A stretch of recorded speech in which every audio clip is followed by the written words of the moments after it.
popped that act, but I had to rework all my skills and stuff. Mm.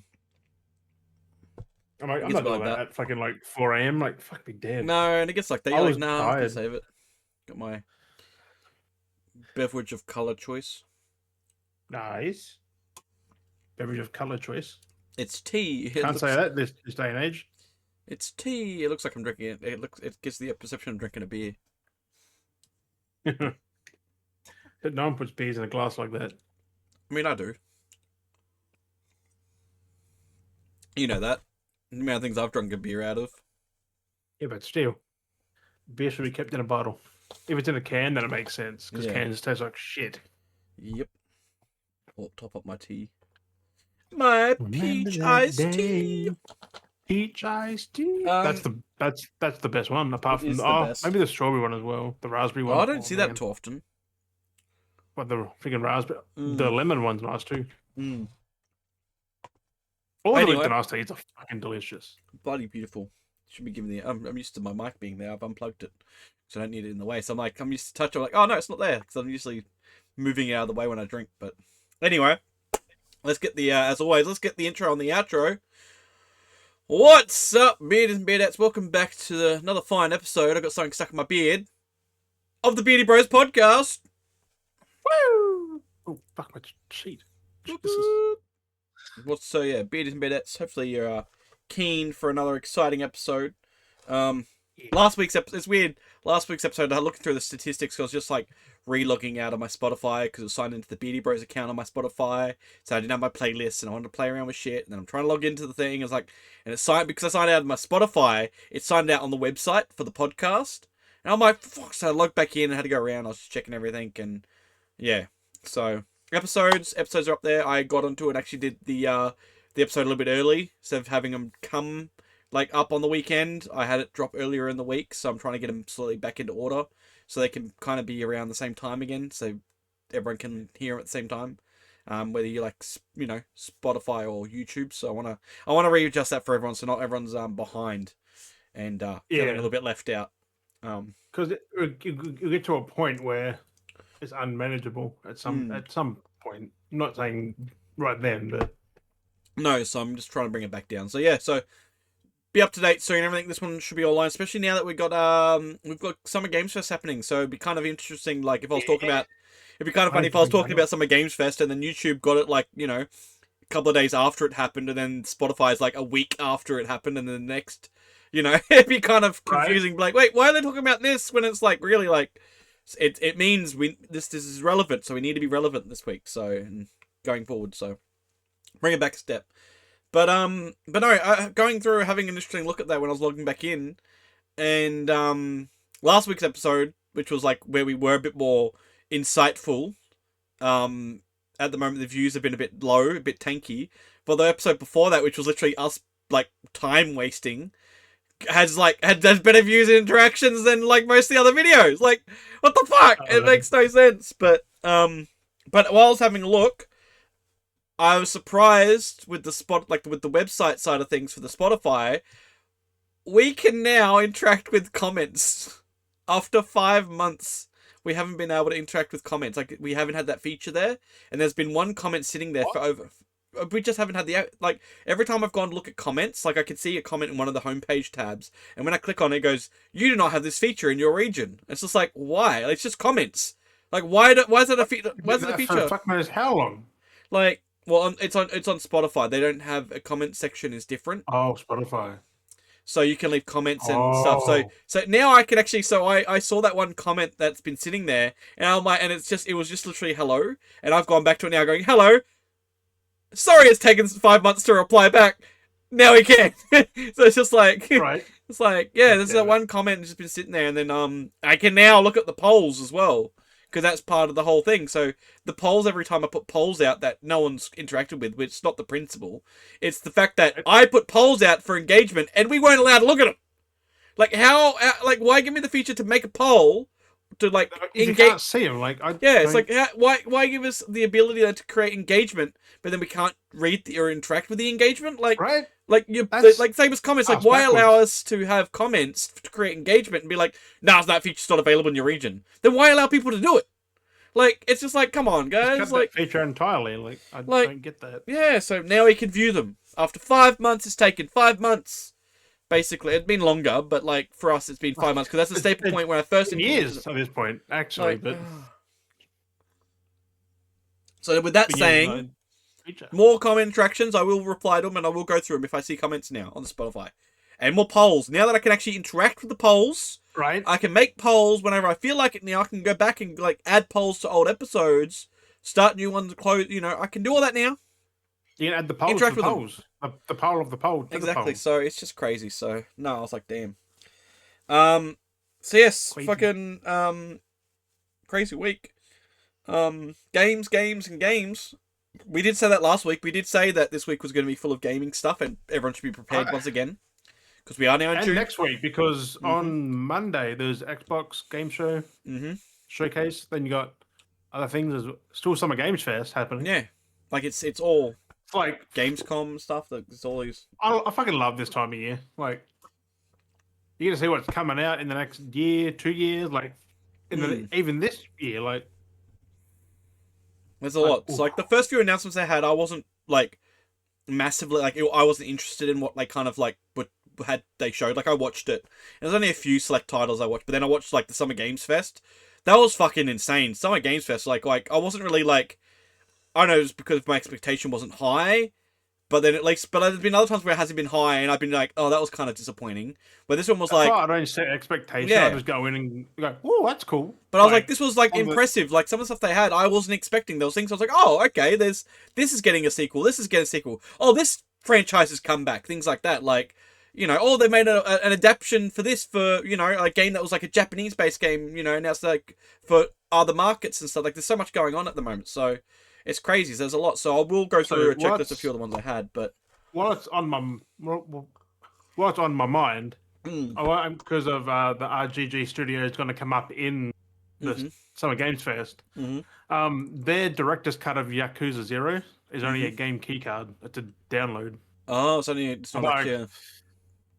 Oh. Yeah, it seems to be a lot of It games. would have been on the cart, like. Well, that seems to be a lot of games I've noticed people talking about for like the Switch, like some of the Switch stuff for the Switch too. It's easy to tell what is and what isn't. Like it says on the case what it actually is. Like a game keycard is you put the thing in and you have to download.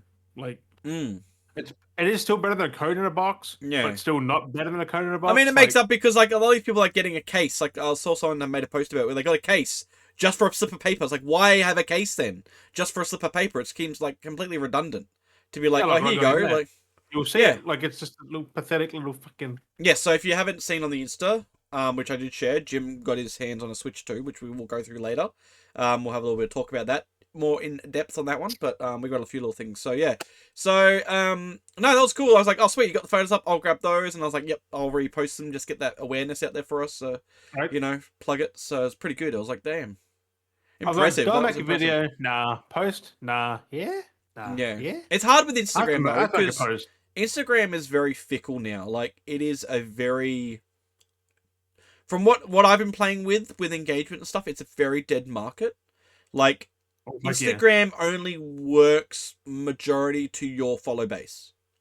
Like it doesn't outsource anymore to an outer branching audience. Like it's set in its ways. Reels does because my Reels got more interaction than the actual post did. Yeah, of the thing. Like the Reels version went gangbusters compared to the Instagram one. I'm like.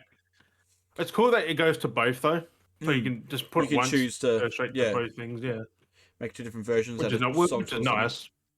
But I'm not in that for fucking numbers though. Like fuck me. No, but it's not about numbers. It's creating the engagement. You want the engagement so that you're getting retention. You know what I mean? You don't want to be like I say, you don't want to be just like posting to a brick wall. Like you want, if you're going to be posting, you do want an engagement of something from it. I don't care. Like.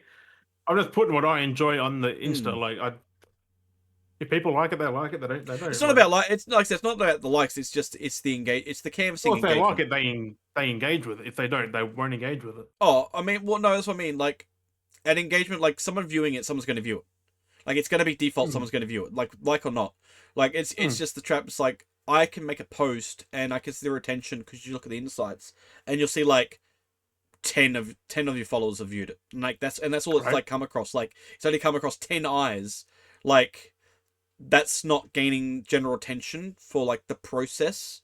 Like that's what I mean. Like it's kind of just like I said, just putting a sticker on the walls. Like yeah, okay, it's good for yourself, but like that, why even post it then? Like if it's for yourself, in a sense, why, you know what I mean? Why put it up on the Instagram to kind of share it? You're putting it to share. Like yeah, it's for yourself as well to look back on, but it's also to share it. You expect it to at least be shared. You know, like at least people to see it. Like they don't have to like it; they could dislike it for all I care. You know, like but that's the point. Like you put it there to share. It's like what's the point of being like, oh, I bought chocolate to share, and you spend like $1,000 on chocolate, and everyone's like, nah, I don't want any. It's like, well, I would have just bought one. You know, I would have just bought one block of chocolate. You know, for yourself. You know, that's what I mean. It's just like you try to do something to create engagement or create a conversation, but then it's not going to anyone to create the conversation. It's just like, well, I'm trying to make it. That's like any platform, though. Like it sucks. They're all getting that way now.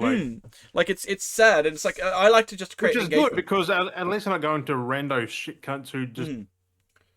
But in the other hand, like this is on any platform, any thing, like even in other industries, you put something out, only a few people are going to see that from your own like list, like, and that's it.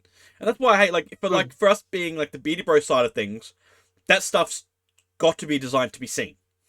Like, because what we do, like, it needs to, like, I don't care if there's likes or comments. Freaking pictures. Yeah. Like, I just hate that. I was giving them every, like, comparisons, everything. At least, like I said, at least the real got the insight. Like, it's your real, like, help to get people's insight, which I'll most probably try and maybe clip some of the stuff from this and make a short or something.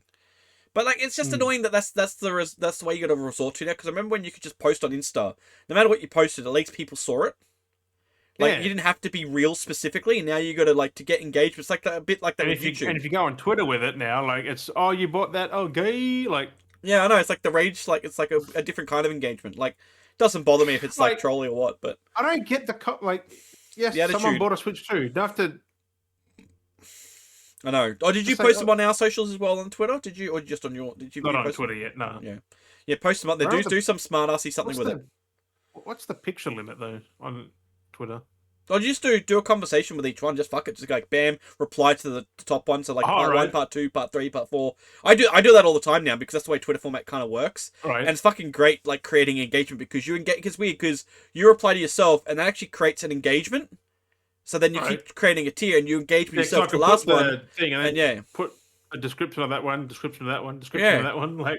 And just fuck with it. Like go with the Twitter, like rage bait people, like. That's what Twitter is. Twitter is a sea of like fiends. So like, just fuck them. Feed to their, feed them. Like I don't care. Like I love that. It's like, that's what we do. We fuck around with people. So like, fuck them. Like, get them to rage bait. Like fucking. No, it's just lick the cartridge. It's just people projecting. It's fucking hilarious, but also it's very unwarranted. Like I know, people are wild.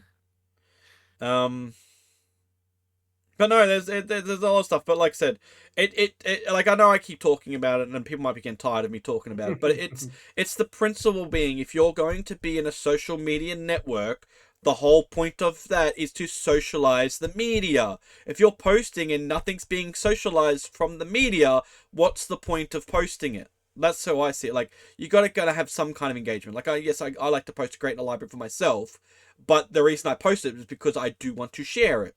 Like, it could be anything. Like, that's the reason. Otherwise, I would have kept it to myself. I would have kept the photos to myself. Like, everything says some form of engagement to keep things live and active. It's just, it's just one of those things. It's just an interesting thing that always drives me. I'm gonna have some TG. Let's do. As I've always said, people on the internet, the internet's a cesspool. Yep. You just gotta. Anything happy gets nothing. Anything negative gets everything. That's what I say to people. Like.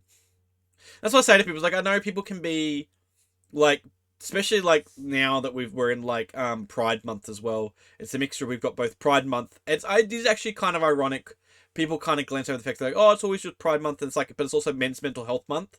It's like, think about half the process, why it's Men's Mental Health Month and it's Pride Month. Think about the connection. Think about it. How many, majority of the time, it's men that are either gay, that are hiding it, or transitioning, that are the most abused and most like. I'm not trying to like steal like. It is kind of obvious. There's no narrative. Like there is a common denominator there. Like I mean, majority it's of the on both times, sides. But, it's on both sides. But majority of the time, like you look at any kind of rate, suicide is higher in men. Like mental health issues is higher in men. Like what majority half the time is it based on their identity.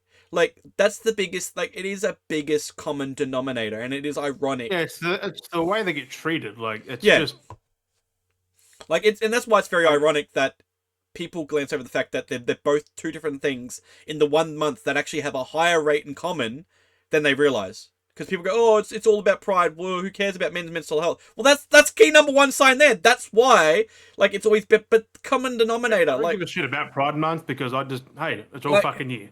exactly, Just be nice to people. exactly. Like, How hard is it?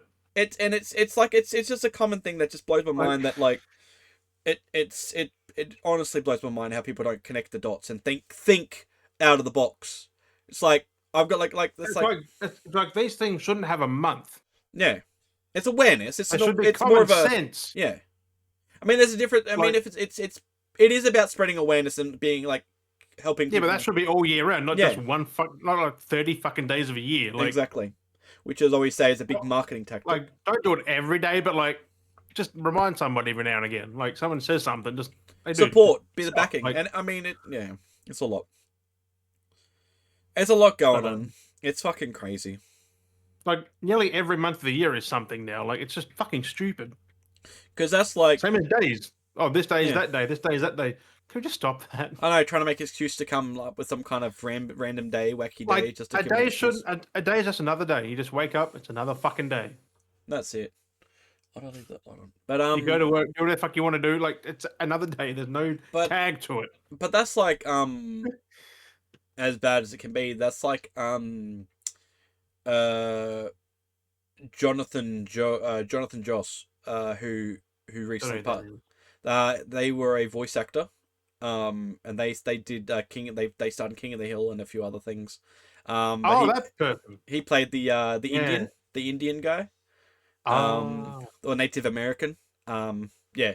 So he played he voiced that character. He unfortunately got caught up in a debacle earlier in like this month. Ironically, people talk about it's ironic that it happened in Pride Month, but he unfortunately lost his life due to a dispute with a neighbor.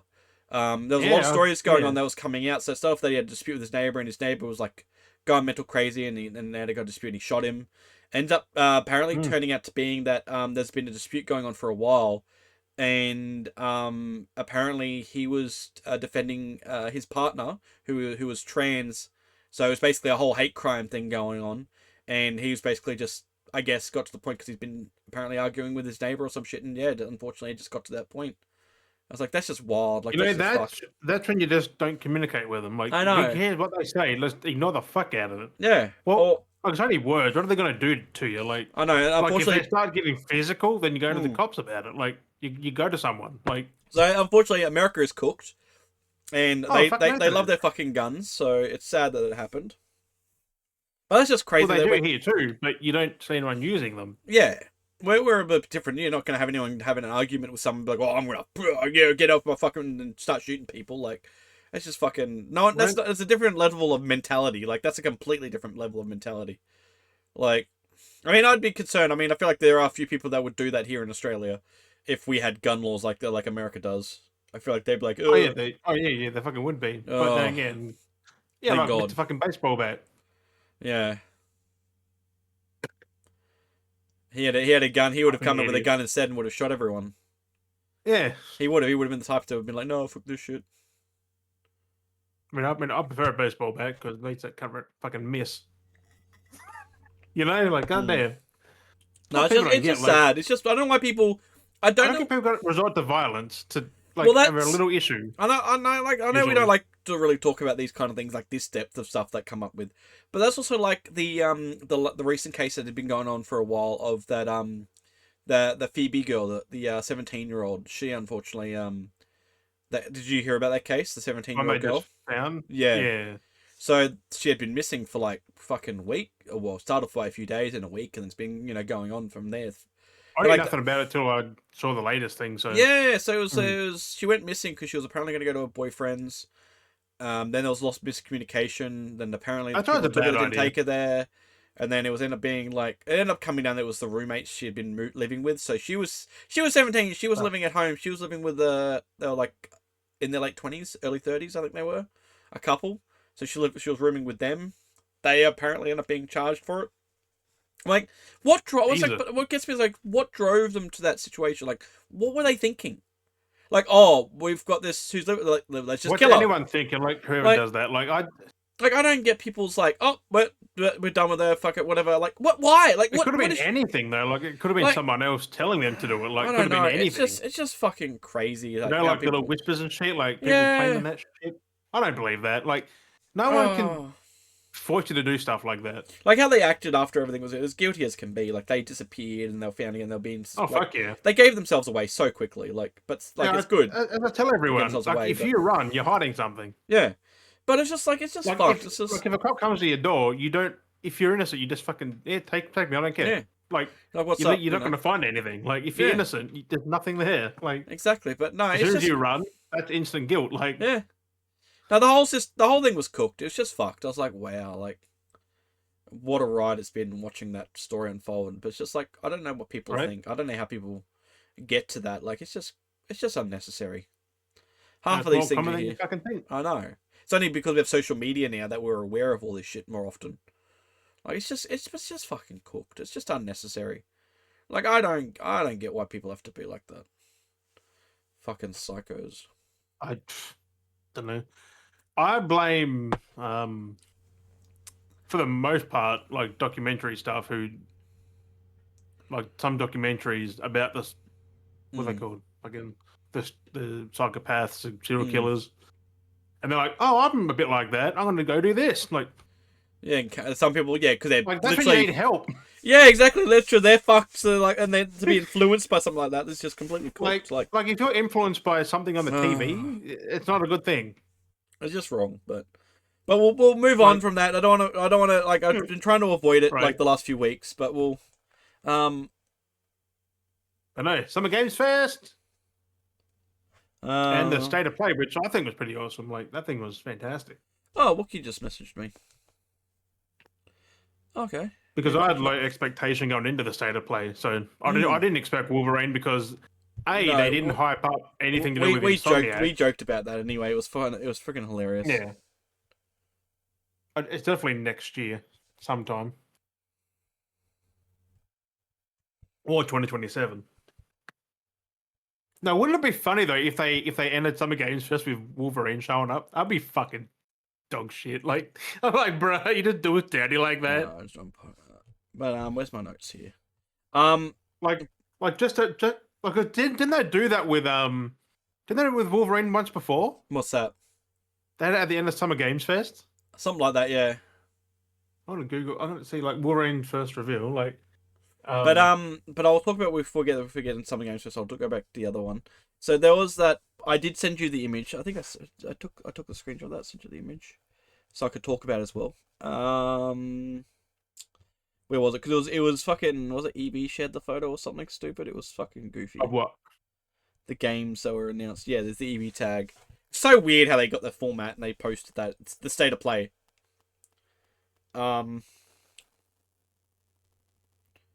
So yeah, there was a whole bunch of stuff that was shown off at the state of play earlier in the week too. Like, Oh fuck yeah! a lot of it surprisingly was like a lot of more stuff coming back of the classic catalog. I mean, there was Which a is lot. cool. What's on there though? Or what's coming over the next like couple of months? I'm not extremely fussed with a lot of the stuff they had on it though. Like I was like, like it's cool. We got like a bunch of stuff, but at the same time, I was like, I wasn't overly like bothered by it. Like I'm not a big like. I mean, 007 looks interesting, but like we've got a while for that. Everything else on there, I'm like, I'm not really going to play it. Like Metal Gear's What was already on been there? Metal Gear. That's already been like on the list. Like, and then, but the one that was like something I didn't expect, like, was the which are funny because we had been talking about Grasshopper Studios for a bit lately, and then they dropped a new game. Bloody Romeo is dead. Was it Romeo's a Dead Man? I was like, no way! I was like, That looks fucking as soon as good. I saw it, I was like, I know exactly who did this, and then I saw the little grasshopper. Yeah, And I was that's like, on the you old mother... Romeo game that they did. Hmm. Whatever it was. But I was like, very, but the funny is like the start was very like Rick and Morty esque. I was like, you motherfuckers, like, Yeah, it was very Rick and Morty because they're sitting around they're having like dinner or lunch, whatever it was, and then like the kid goes to answer the door, and then this gets attacked by him. He's like, "Hear this, and then the grandfather, like, oh, got right, grand, and like, oh, and he does the whole like, it's like such a Rick and Morty moment, like Gramps there with the scientist, and he fucking brings him back. I was like, you motherfucker! Like, there's a lot of good games there. Like, but no, I was like, that's that cool, Grasshopper. the Mortal Kombat collection is gonna be fantastic. I'm not overly care like for that. I'm like, I'm not too bothered. It's cool for people that've never like, but like I've played them. I've got like a bunch of different old games. Like, baby steps, like that look fantastic. I know that's taken a while. Like it's been a while for that one to come, but like, like I just haven't. Bloodstain look fantastic. Like I'm not too fussed with most of what they had out of that. I was like, I watched them and I'm like, That fucking Digimon one looked fucking good too. Like, and it's in English. Yeah, that's what I mean. Like, that's what I'm saying. There's games that are like that were originally like Japanese based only that are now coming and having like our English audiences, and they're actually properly dubbed and stuff. Like we're actually finally getting that. Everybody's golf hot shots. Like fuck yeah. But I'm like I said, fantastic. But no, an old PS1 game, Final Fantasy Tactics, being remade. When you get both the old and the new, like fuck yeah. So there's a lot going on. Like it's good for a lot of people to. Like that so many Lumen's Arrive looked fantastic for VR. I played that's similar to the I think it's the developers that did the Tetris game. Yeah, it is Tetris Effect. Yeah, because that was cool.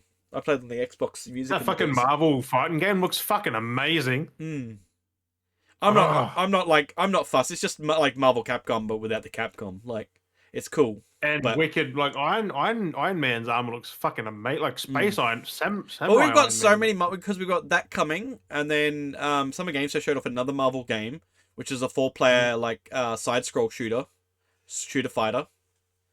So that's pretty interesting. So like Contra, like the old school side scroll Contra kind of game, Metal Slug kind of that genre of games.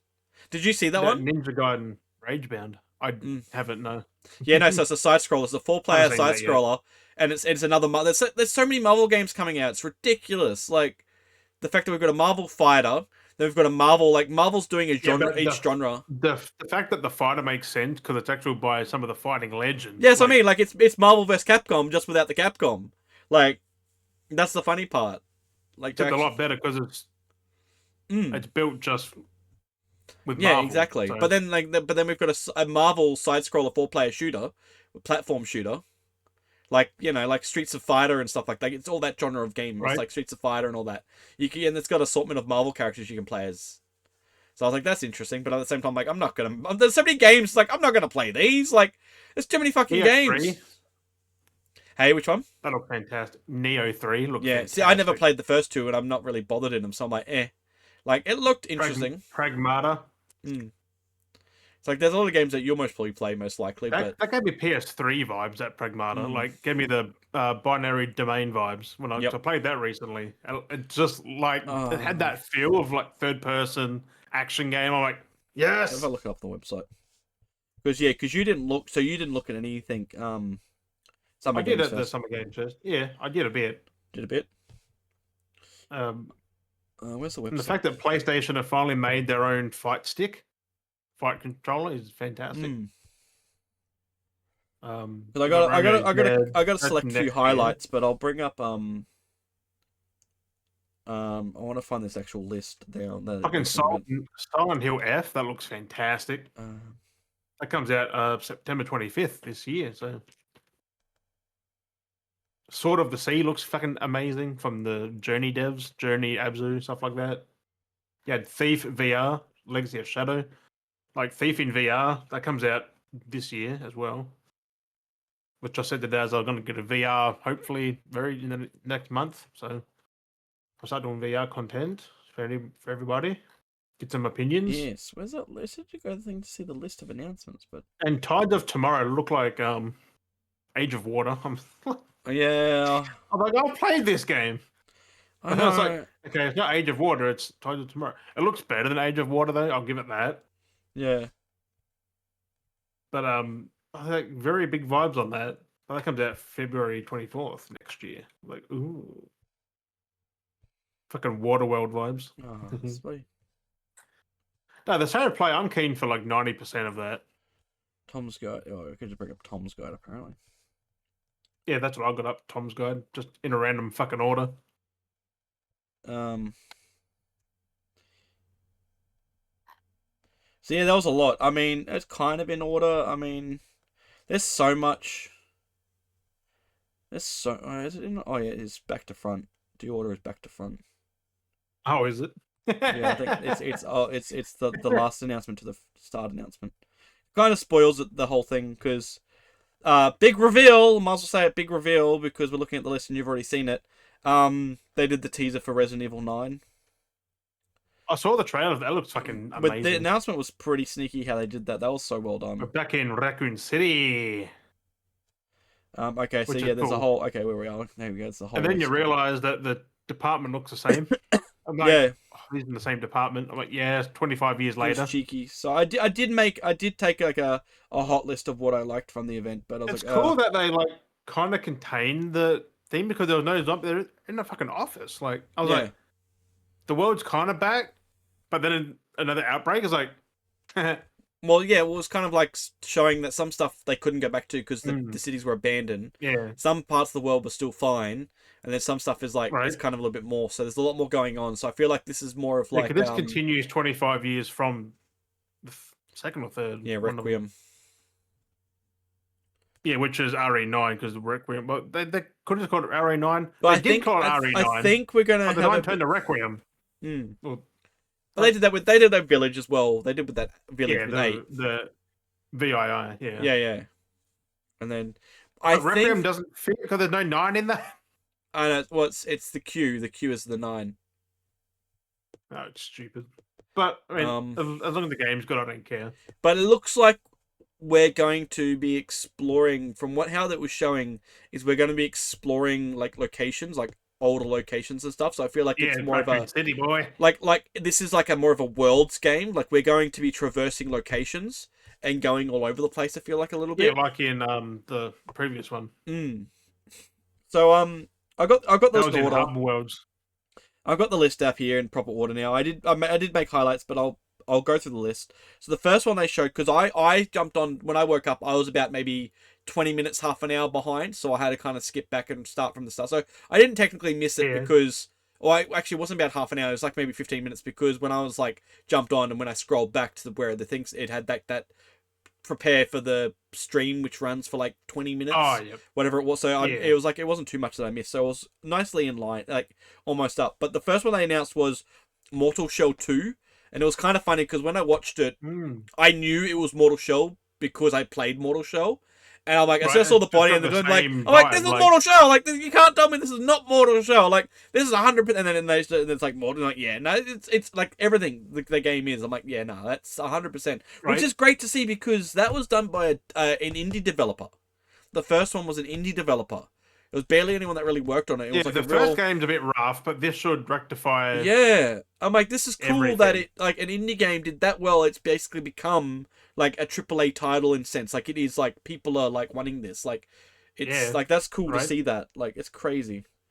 There's like another game I'll say which will come up eventually. That was they had a prototype. It was the proper game. Like right.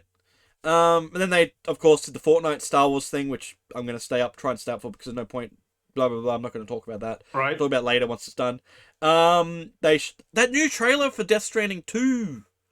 I was like, what the fuck? Haven't seen that, so. It had, I want to see any more trailers because I actually want to see it was very confusing. I was like, what? It was just another weird moment thing. And I was like, that's kind of like, it's typical, very art housey, like, cinematic, like, cuts. It looked like it must have been a cutscene. Kojima. Yeah, which was pretty cool. But it had Neil and Lucy in it, so I was like, okay. Which was interesting. And then it cut to Chronicles Medieval, which looked like a it said the trailer was narrated by Tom Hardy with grim tones. But that kind of, it's a medieval strategy RPG, so it kind of reminded me of Chivalry. It was a bit like Chivalry, but with more of an RPG element to it. From what I watched when I was watching got from it. So I was like, okay, that's pretty interesting. Yeah. They showed off Sonic Racing Cross Worlds, which actually looked kind of cool. Because that has it has what's his name from Yakuza is in it. as one of the races. I can't remember what's his name. It says so. It has cameos from other games like Yakuza, Persona 5 with Ichiban and Joker. So Ichiban, right? yeah, Fuck.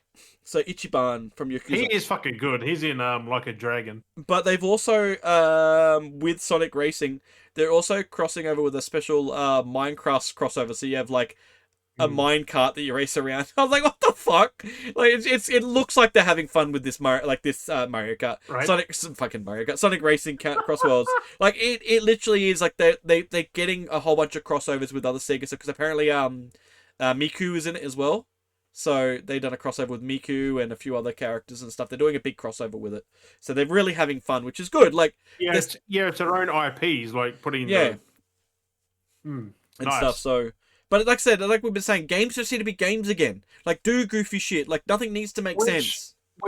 With Sega doing this, PlayStation need to bring back that PlayStation All Stars. With old and new IPs, like just bring everyone in for a fucking massive fight. Sonic Racing Cross Minecraft. I know it'd be good, especially with the new characters we have. Like, it'd be cool as to see the new IP characters. We have like Deacon, Aloy. We have fucking like Norman Reedus, the modern Kratos Sam. as well now. Like not old Kratos, like the new Kratos, like old. There's a lot of stuff like so many cool things. Maybe one day, hopefully. There was Code Vein 2, which is quite common, but that's now targeted for a wider audience. Yeah, that game, I haven't played the first one yet, but I bought it years ago now. I haven't played it. End of Abyss. Top-down game from shooter. Yeah, that looked pretty interesting. Yeah. Then there was Mouse PI for Hire. So there's only a brief look, but it was the mouse is voiced by Troy Baker. Yeah. And it's a Steamboat Willie aesthetic, this comment said, which kind of is. It's that kind of retro, like, cartoon, like Disney. 30s cartoon, like. Yeah. The other one was announced, which was Game of Thrones, The War for Westeros. The way they... that's not what the game actually... The game is top down, like it's a base defense game. Yeah, real-time strategy game. I know, like it's. But the way they promoted that, it's a third-person fighter. I'm wondering if it has those elements, like I'm wondering if it's going to have elements like when we've been talking about Minecraft Legends, where you got Dungeons and Legends confused, but maybe where you control like because that's what Legends is like. It's a third-person real-time strategy where you're kind of like. You have a character you can control, but then you can control squads and you can pop out. Because I know with some of those real-time strategies, you can pop out and just play it top view and click and command and send everyone everywhere. And then some will have like a leader soldier, which you can third-person and control. Some of them do that. Like in Legend. Yeah. So you have two ways of playing, and you don't have to play that third-person view. You can just play completely top-down if you wanted to. Like I know Halo Wars did that. I think. But the way they did that trailer was so bad. But they made it very like it was like they made it look like a hack and slash almost like they made like a third person hack and slash. Like what? It was like it was interesting.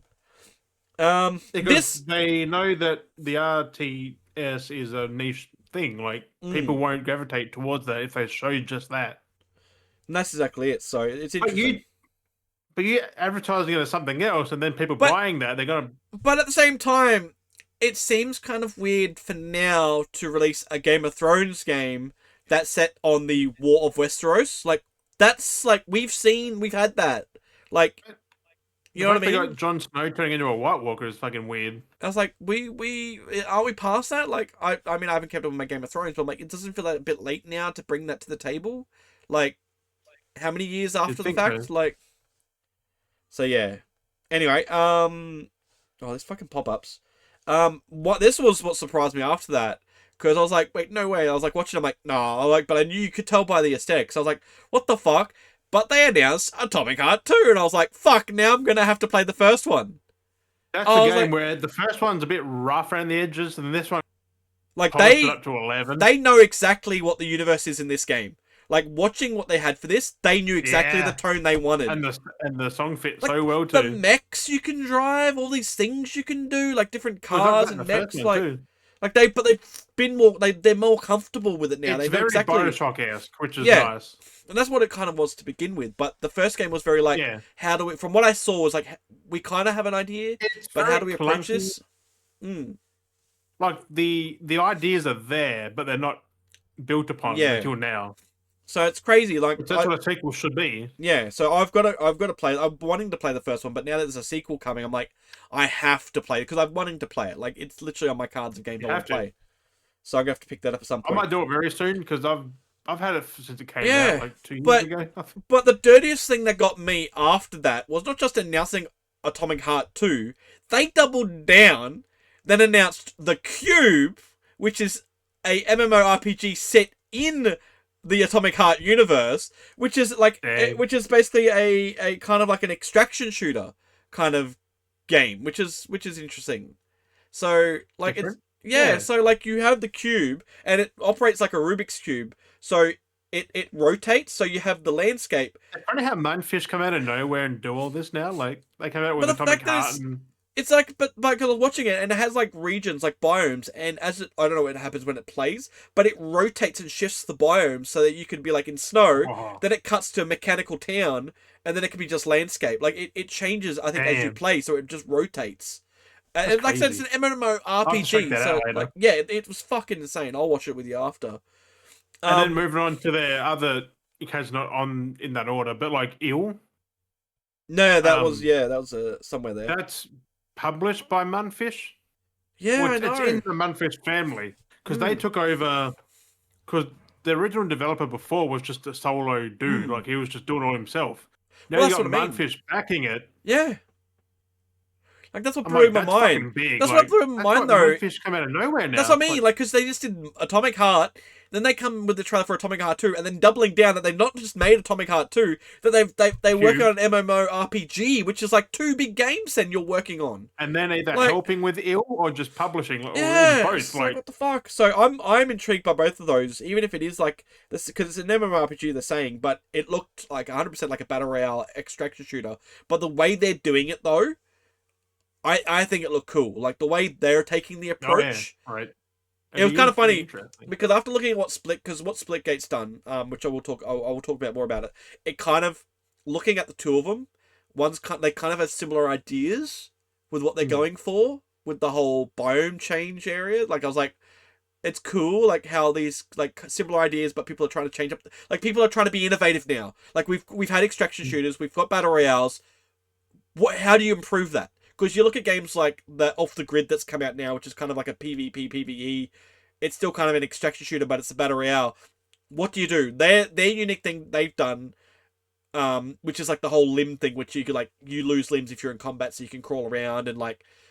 It's kind of cool, but like you got to really be intrigued by that with some, Ubisoft didn't do that like Siege extraction shooter. Which, and then add nothing new to it. Like it's just Siege again. With it's exactly. It just had like that. It's just zombies extraction. Like it was just because it wasn't that boosted from just having an event in the game. It's like why did you have to make a separate game? Well, you literally showed that you could have this in the game, but then you went and made a separate game. Like why couldn't you just make that part of that game then?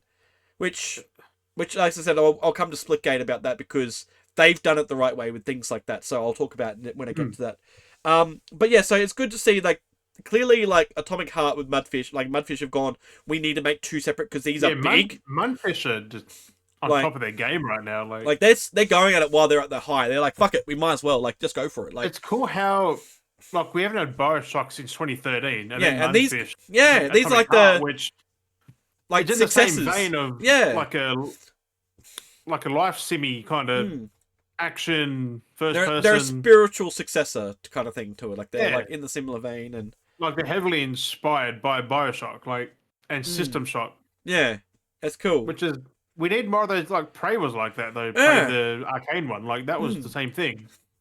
But we need more of those simulation kind of things. Like they're not simulation exactly, but they're a life sim or something. What the fuck they're called? Yeah, there's a name for it because there's a few other games that come up that are like that. I can't think of the name though. I think I can't remember. But System Shock, Bioshock, Prey, and now Atomic Heart. Yeah, I just can't think of it. Like I said, there's Sim something. There's a couple of games that are listed in this that are in that vein. They do talk about it. So it's the new kind of genre trend where they're kind of like it's a living simulator, like it's a living survival. It's not a trend. People do that because it's got to be done right. Exactly, that's what I mean. It's got to just be done right. So that's why the Cube. I feel like the Cube's definitely going for that survival that RPG survival a little bit more than what Atomic Heart's going for. Like Atomic Heart's going that's for still an that. action game, but it's It's giving you that kind of like choice. Atomic Heart is more. It's more Souls-like because you do dodge, block, and attack. That's I like that the cube's like focusing shoot. on that multiplayer side of it, and focusing more on that survival side of like that. I just love they're making a second one. They didn't even hint at that. Like No. they just dropped that trailer out of nowhere. It definitely gives me the Dishonored vibes, like with their track record, with how they like Dishonored's the other one. That's one of the ones as well. Like how like we had Dishonored, and then not too long after they like banged he's like the DLC, like his sequel DLC, like those kind of things. Like they're operating the similar kind of way, like how they're slapping out a game that's like good quality, like very unique. Like it's similar but very unique, and like it's very similar. Atomic Heart's very similar with how they like Mudfish is approaching there, like how they did, Arcane did. So it's immersive sim. That's immersive. It. That's it. Yeah, immersive. Yeah. Like, and I like that. That's kind of where they're going a little bit. Like they're trying to do that right. But anyway, we'll move on because we can talk more about it anyway. The next one, which was the Marvel game I mentioned earlier. So Marvel Cosmic Invasion is the it's the 2D beat 'em up shooter. So it's a 4-player. Like I'm not excited for. That's what I'm saying. Like, I don't like it, but we've had a lot of 2D shooters. That's what I'm saying. But then that's what I'm saying. Marvel's dipping in a bit of everything at the moment because we've got Marvel just like not long ago. We had like Rivals drop, so they dipped into that whole kind of like 5v5 like that what's that gameplay 5v5 like what's the game type hero base hero shooter yeah. So they doubled in that genre. Then they've now doubled like back into the fighters with just straight Marvel, not like any crossover. Like it's just Marvel, which I think is the best one of them all because a fighting game is what you need, not a. And then now like the old arcade shooter. Like it's interesting that Marvel's like doubling on games now at the moment. Like they're trying to do a bit more like different genres. They're choosing the right devs, not just a dev who doesn't make these to make one. Yeah, like we've got fighting ones. They're using a legendary fighting to make that. That's what looks like good as well. Like because they know what they're doing. So yeah, then they showed off more of Onimusha, Way of the Sword. I showed a little more of that. This one was an interesting one as well. Onimusha 4 when that comes out next year. Or is it this year? I don't know. I can't remember. I can't remember either. This was an interesting one. I like the aesthetic of this. This was the Felt That Boxing. I didn't look at that, but I'm like, but I didn't look at it. It's done really well because it looks almost real. Like it's done within Unreal Engine 5, and but it's like the animation, like they look like almost real, like real puppets. Like it's all done the same way of how a puppet would move, like either on the string or with a hand, like with the sticks and stuff. Like it's done really, really well. It's fucking superb. Felt That Boxing. Felt That Boxing. It's I do want to look at it. I'm like boxing. Yeah, have a look. Even if you have a look at it while we're sitting here. I would like. It was very interesting. It's kind of like the old what's the old boxing game on the old Nintendo? Everyone talk about the Punch Out. Punch Out. It's like Punch Out. Yeah, it's like Punch Out, but it's with puppet looking puppets. So that's what the felt part is. Yeah, it's the puppet. But no, look, it's crazy because it looks almost real because of being Unreal Engine. Like they've done a really good job.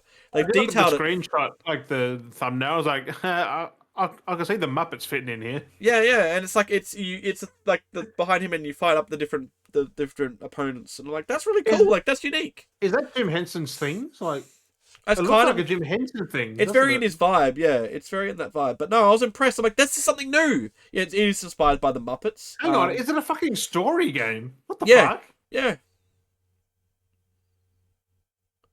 The puppets are clearly inspired by the Muppet and the Sesame Street, but the graphics are impressive looking. Yeah, I'm just reading. So it is like the Muppets. So it is from. It's inspired. Okay. Apparently, yeah. This is like fucking good, actually. That's what I mean. It's really well done. Like I'm like, and then how they got everything in motion. It actually looks like when you chuck a puppet, like how they goofily like have a puppet like go flying when it's been punched. Like it's how someone would throw a puppet and it goes flying. Like it's really well done. Like it's really cool. Like the detail is in it. Like this is unique. This is what people should be doing with like being different. Like I have a feeling that's gonna be in VR at some point as well. I think it is, yeah. Because that first person like chucking stuff and shit, like it could be a VR thing at some point. But this Jim is Henson's Punch Out. this is now we're getting into the territory when I saw this and it was like, why we keep making this genre, and as I said, like, we need to stop. So this was the next one they announced was Killer In, which is another murder mystery action game. Like, we need another one of those. Yeah, like, how many more Among Us's do we need? Like, it's getting a bit thin. Like, there's so many that I've got added that I've gotten for free that either were free to play or they've literally been giving away for free because no one's buying them. Like, it's just getting... I've actually got a feeling. You know how it says felt that boxing and they're two different fonts? Yeah. I have a feeling there's going to be more felt that with different things. Possibly, yeah, different genres of stories. Because the boxing's got a weird squiggly when the felt that isn't. Yeah. So they could just put anything underneath that and be another thing. Like, and that's it. I'm going to chuck this into charge. My headset's dying. Oh, no. That is so bizarre, though. Like, and then again, this is... is... on Steam, too. This, again, we go on to the next one, which, I mean, ironically, yes, okay, I was saying the Cube was like a PvP, you know, PvE, like, extraction shooter. Hey, the Cube did it and made it look really fucking good. And, I mean, we do already have a bazillion extraction shooters, which I don't know how many people are playing them, because, I've got a bunch of those that I've gotten that either free to play or giving out for free that I've got in my collection, because it's just ridiculous. But I know this one's been in the coming for a bit. But they finally got a release date for Arc Raiders, but I'm like, really? Like, okay, it's like just another extraction shooter, which I'm not keen for that. Like, that's been around for a while, but like, I know it's been in beta for a while, whatever it was, or early access. I've seen no one talk about it. But like, that's what I mean. It's like, who are these people risking to make these genres of games in a sea of games that we already have that no one's playing? Like, why? Like, are you trying to make this? Like, I just feel bad and annoyed. Like, it's just like, what's the deal? After that, though, this was interesting. They announced the multiplayer survival game of Dune, which actually looked interesting, but I'm not Awakening? No, yes, Dune Awakening. Yeah, that came out yesterday, I think. The 5th will coming out. Launches next week. 5th. Wait. Did they delay that then? It's available for early access on Steam. Oh, okay. But it comes out June 10th. But yeah. Yeah.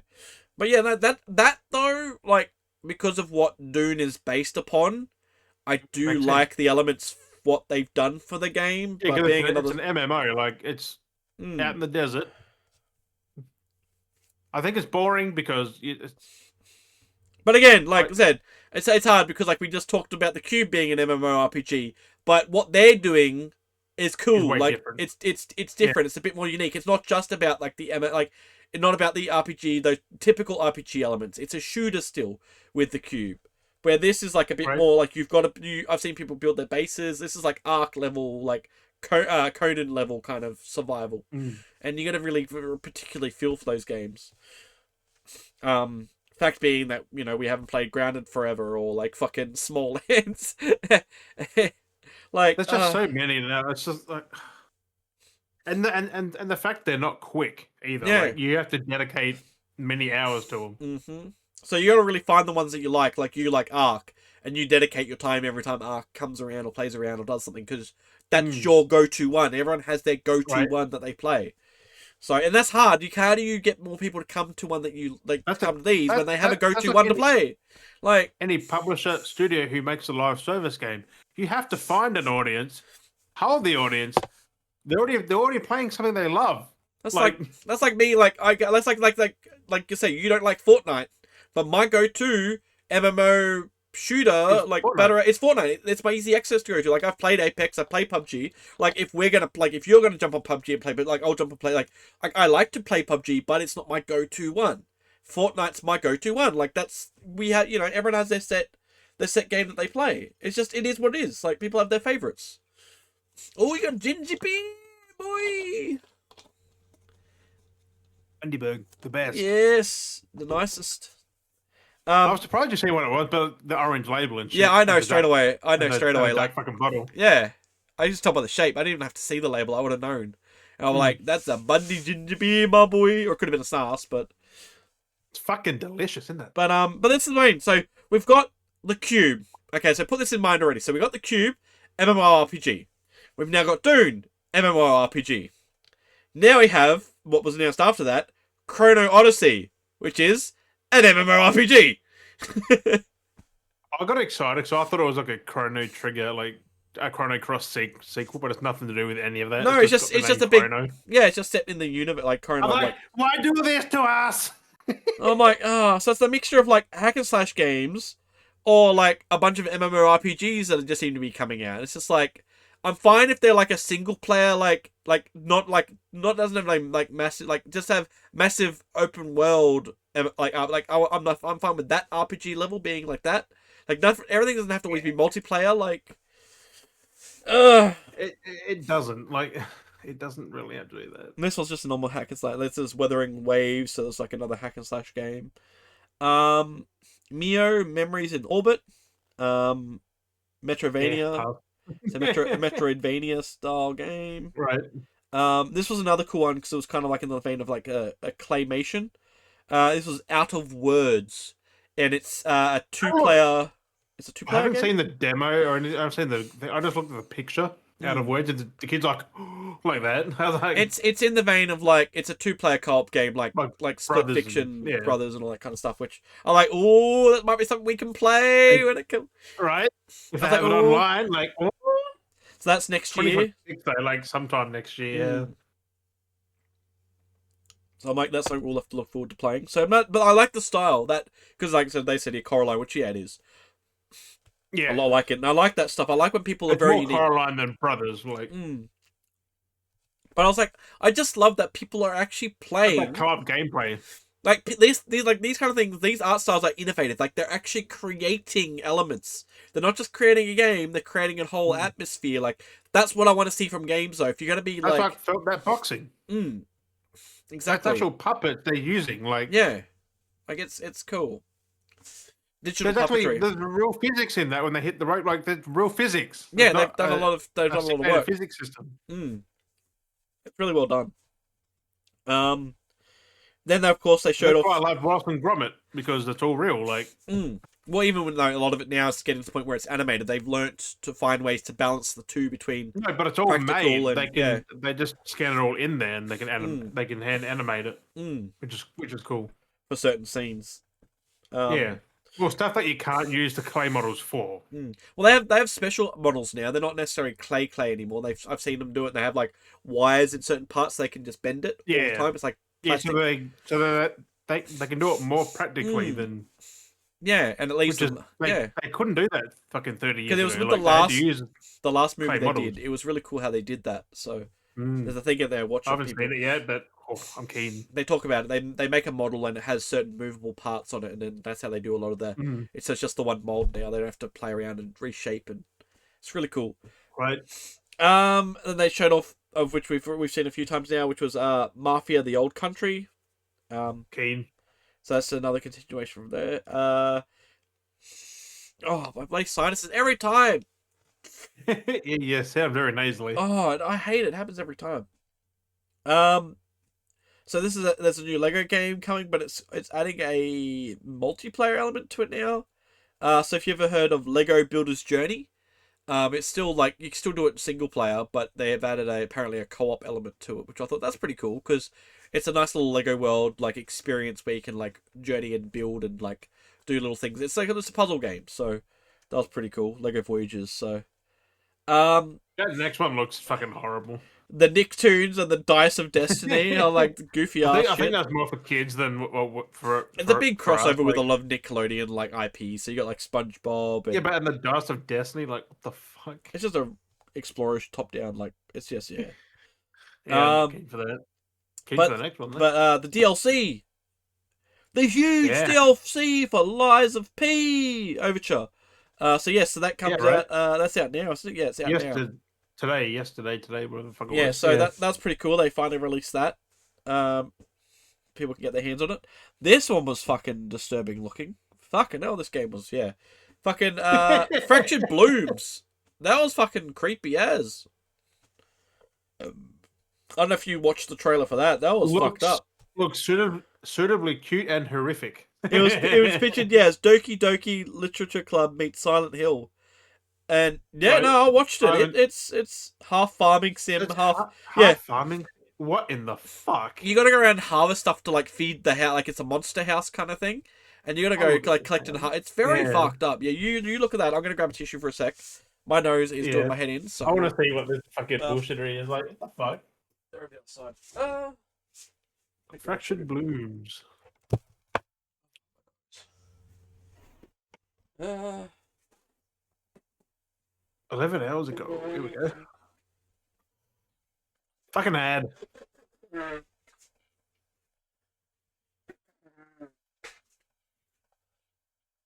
Oh, okay. It's going to be on the floor. Here we go. Oh, it's rated T for teen with blood. Oh, I'm going to get a bit of feedback from there for a second. I just realized put the headset near the microphone and then you're coming out of the microphone. My headset. So that would have been a weird. That would have been a weird reverb of you for a second there. My bad. It's inspired by a true story. Yes, there's some weird shit. Someone's psychosis.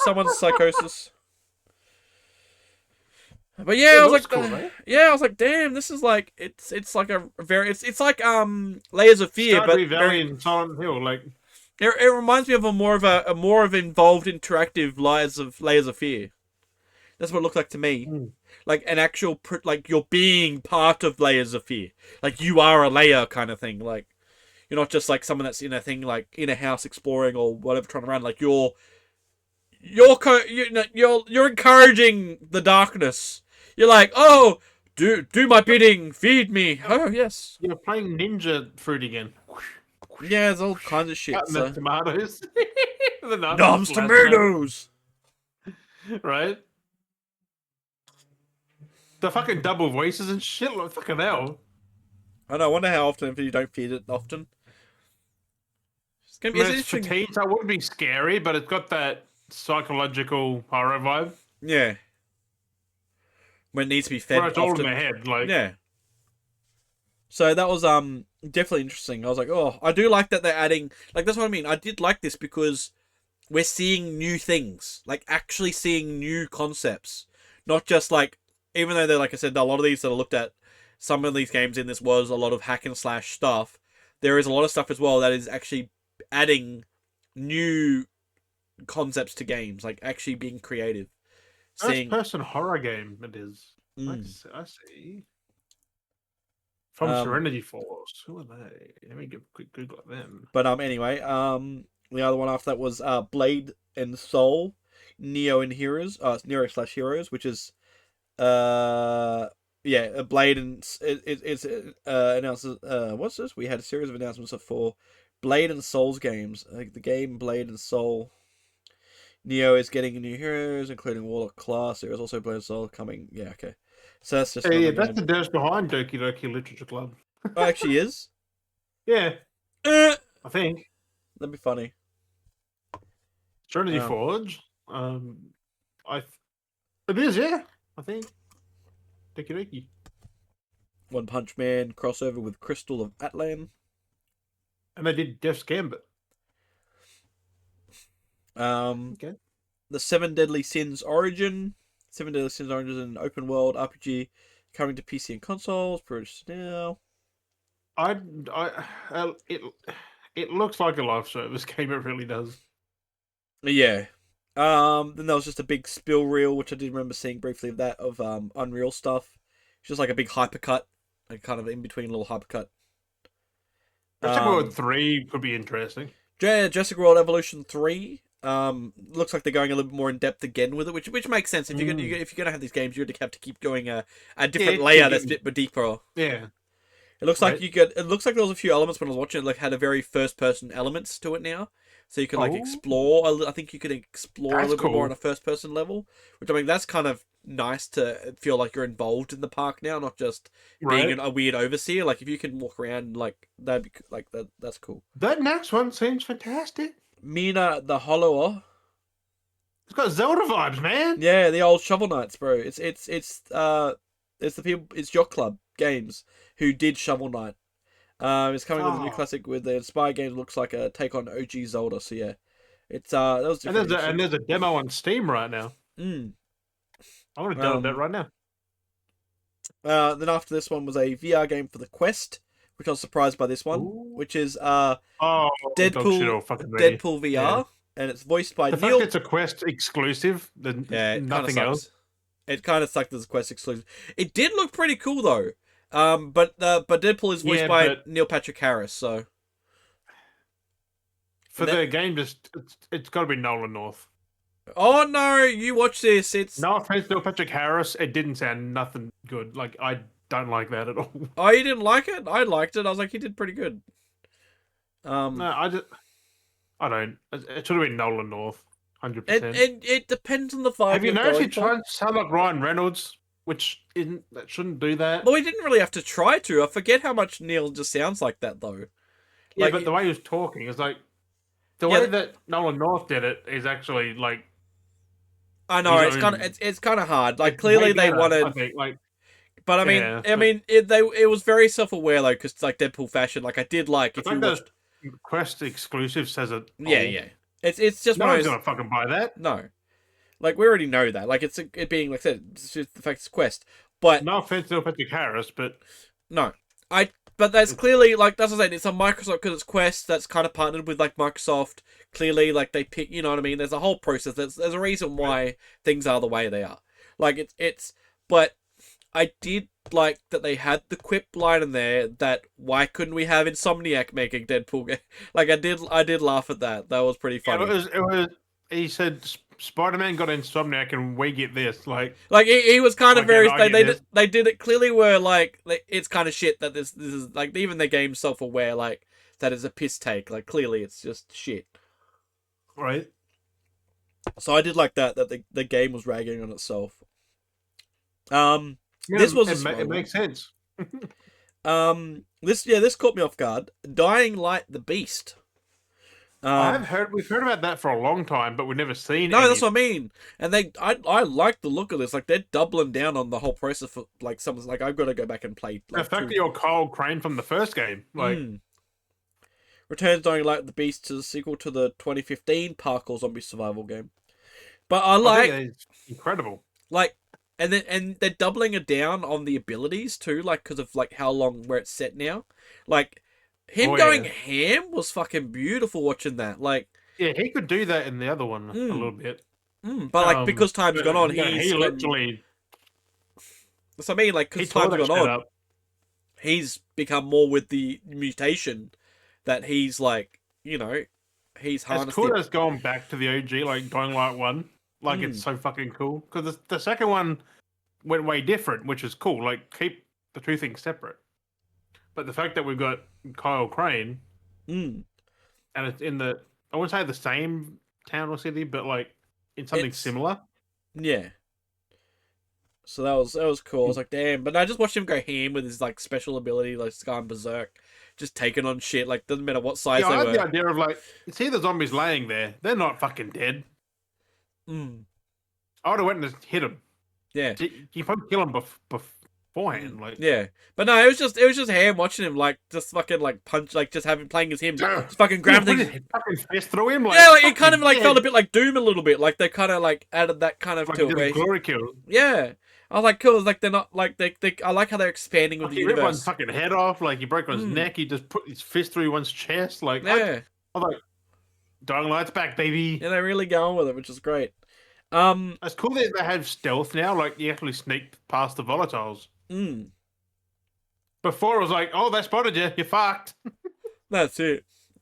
So no, that's like I got to go back to because I never really played the first one either. So I tried getting into the second one, but I got to play the first one. second. You have the second one? Yeah, I got the second one.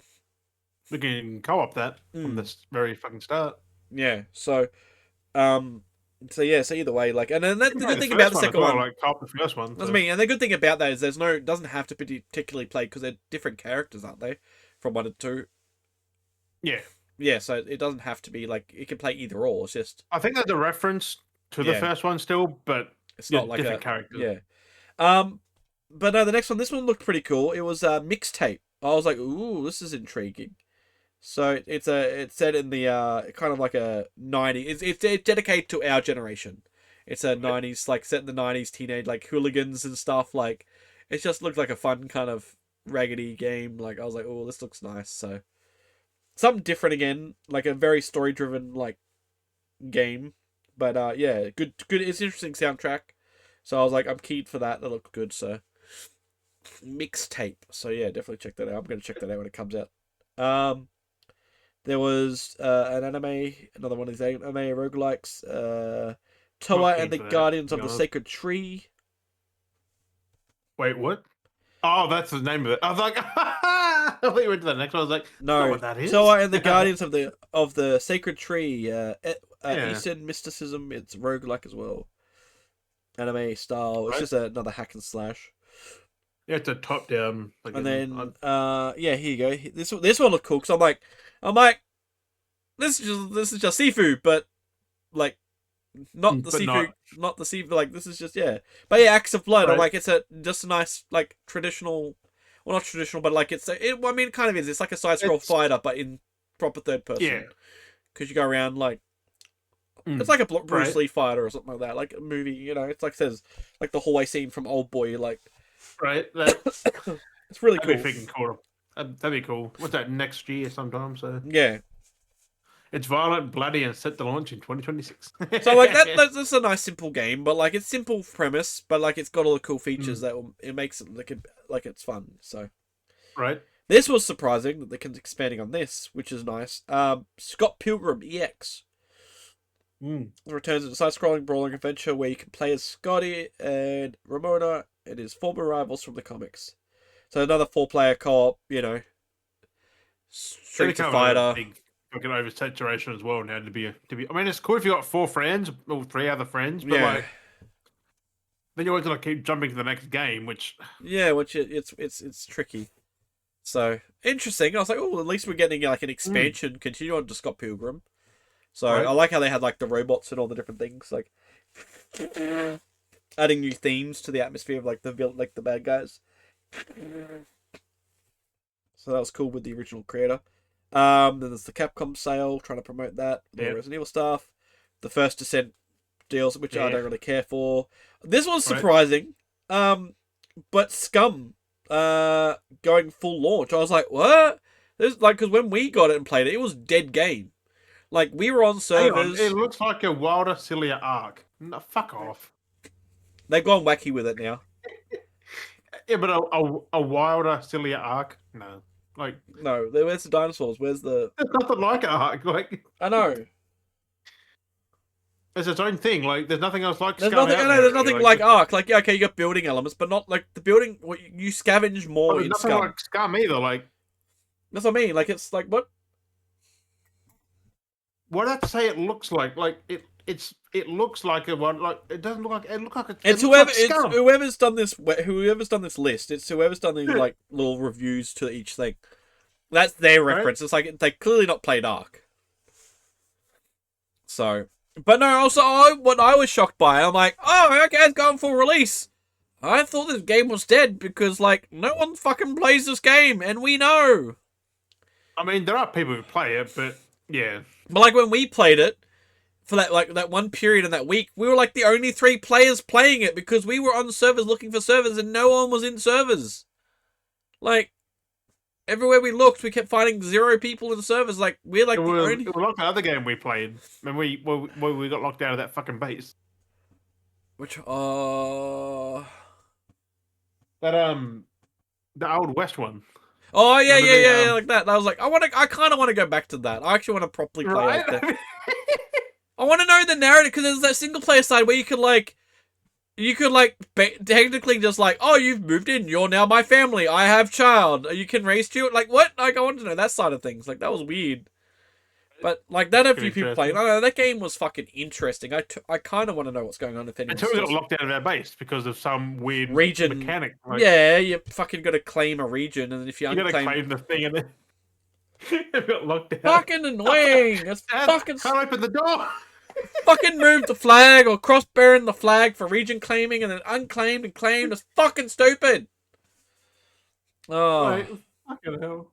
This game is getting advertised way too much, and it does kind of frustrate me a little bit. But Mind's Eye. It's out in 3 days, so of course But it's getting but advertised. they've been marketing the fuck out of that game. Like it has been unbelievably marketed. It's ridiculous. It's like, Well, it's published by IO, so but they've really doubled they have down the on fucking money advertising to it. do so, right? But I then mean, I'm still gonna play it, of course. I'm still gonna buy it. then they talked about, oh well, it was like they talked about 007. Yeah. Because then I didn't realize that's done by IO as well. Then they talked about Hitman, and they got the Le Chiffre event in Hitman. Mm-hmm. The Casino Royale vibe to it. The mission lasts for 30 Mads days. Mikkelsen. Yeah, he's playing Le Chiffre. Casino Royale is probably my favorite Bond movie, to be honest. So yeah, so that's back. It's up there, like top 2. This was pretty interesting though. Lego Party. Mm-hmm. It's basically like Mario Party, but Lego version. I was like, oh, like that's kind of cool though. I was like, for me, I love my Lego. 60 mini games. Fuck me, that's oversaturated. Like I mean, it's just. I mean, that's Mario Party for you though. Like those kind of games are like Mario that. Party is very limited. Like it's got a nice amount. I don't know if you've seen that last one they did that was on the Switch. That had like they flooded the hell of that with all their mini games. They put in like 120 mini games and stuff. Like it's ridiculous. I mean, look, I don't think it was that many. There's heaps they shoved into that. They had everything.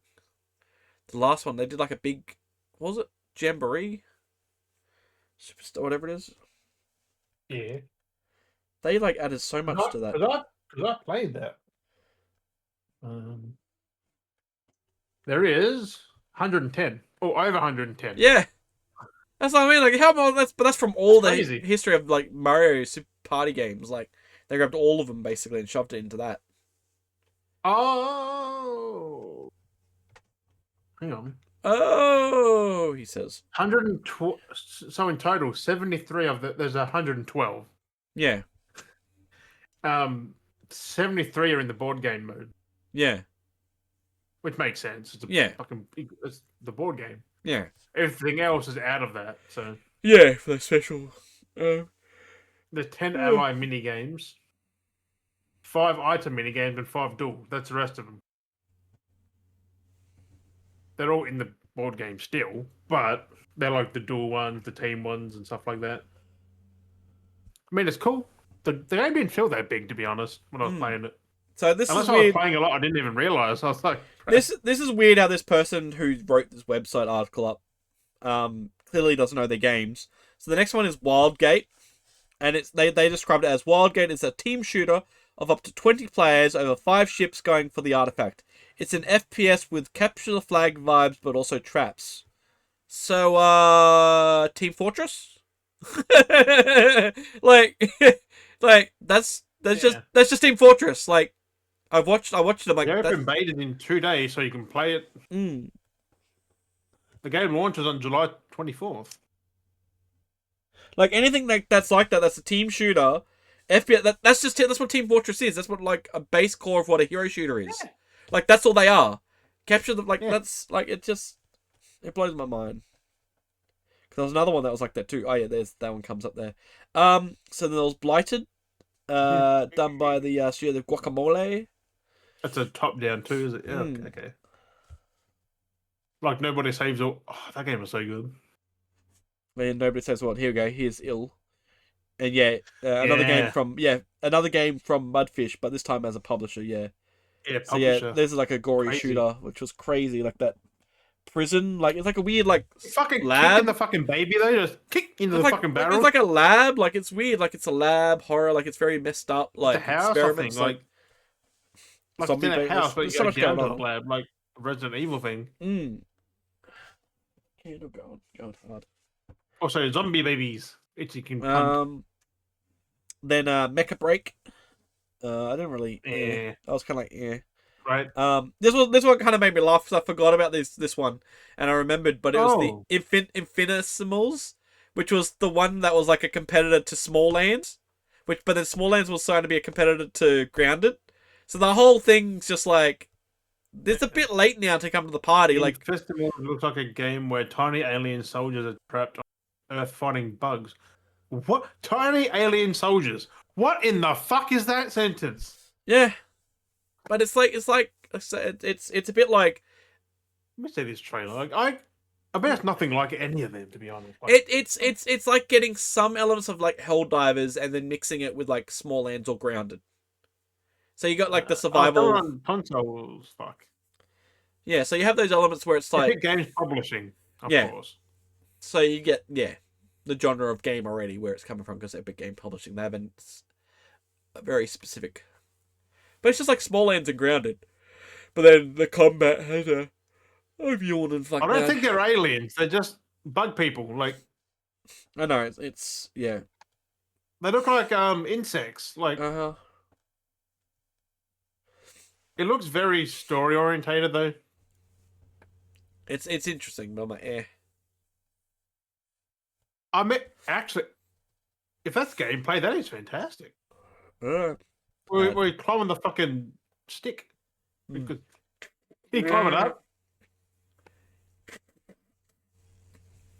Okay, yeah, that is Grounded for adults, really. Like, where you got Grounded, it's more family friendly. Well, this is more for we've seen how fucked older. Grounded can be. It's kind of disturbing with some of the shit we've come across. Yeah, but it is family friendly. Yeah. Whereas this one is a bit above that. Street Fighter 6. Oh, here's the other one that's it's just like. Oh, but then they call it Air. What the fuck? Okay, here's one that was more like. Here's another one that's more like Team Fortress. The one that I was thinking of.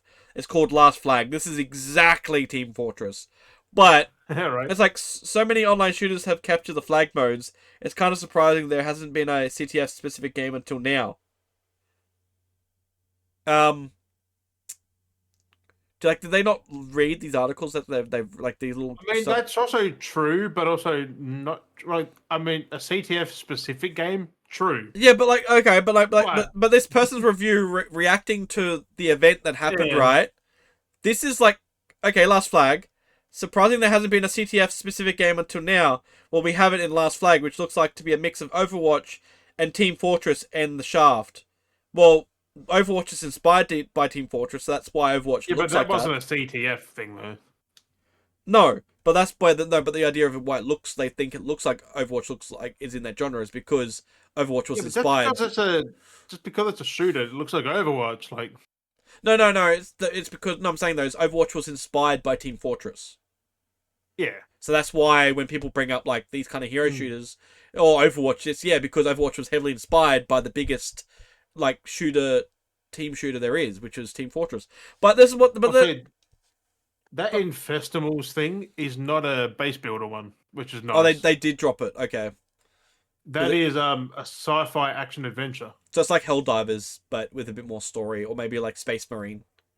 Like Space Marines. Because I've seen you got like waves a bit of enemies and stuff. But no, but what I'm saying, like this here being kind of funny, where it's like online shooters have captured the flag. So it's like so many online shooters have captured the flag modes. It's kind of surprising there hasn't been a capture flag specific game until now. But we scroll back to what we're talking about, and they reacted to Wildgate, which is a first person with capture the flag vibe. Like what? Like, make up your mind. Like when you're writing these things, like, is it a capture the flag thing or not? Like you're saying it's capture the flag vibe, but then it's like, but capture the flag is capture the flag. I'm sorry, it doesn't matter if it's a canister, if it's a crate, if it's a barrel, if it's a person, it still captures the flag. Like, that's why I laugh when I'm seeing these. I'm like, oh my god. But I mean, at the same time, it's cool, but at the same time, that's getting to the point as well. Like, how many of these games do we need since we already have, like, Team Fortress still exists? There is Overwatch. We now have, like, rivals that are in that genre. Like, okay, there's not so the flag. That is definitely Team Fortress, because he's got the flag on his back running to the other fucking base. Yeah, that's something. That's specifically Team Fortress. Like, nothing like Overwatch. No, that's the thing. Like, that's the thing that Team Fortress... Because what it was inspiring for them was Team Fortress had more than just capture the flag mode, which is hilarious. Like, that was one of the game modes in Team Fortress. Like, you could just do the bomb objective where you had to go and capture it and blow it up. Or because just capture the flag was done before Team Fortress. Like, yeah. Like, it's just funny, though. Like, it's just they popularized the whole thing. Mm-hmm. And now it's like, oh, looks like Team Fortress, Overwatch, and Sharp's like, it just looks like Team Fortress. Like, I know and that's it because that's where it started. It's like it's just funny. I mean, it does look cool. Like, I'll probably give that a shot. Mm. Like, it does look fun. Like, capture the flag. Yeah, we haven't we haven't technically have a solid capture the flag game.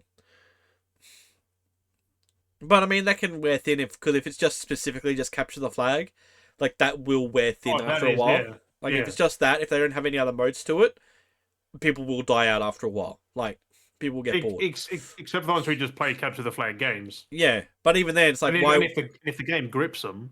Yeah, because like why? Unless it's like it's captivating because it's like people that play like Counter Strike. Like why play other games like Valorant and stuff like that? It's like you've got Counter Strike. If you like Counter Strike, right, you'll stay to Counter Strike. Like unless those that got gimmicked by the abilities, they've gone to Valorant. You know, they stay to Valorant. But no one's gonna like leave those unless you do something that's gonna captivate them.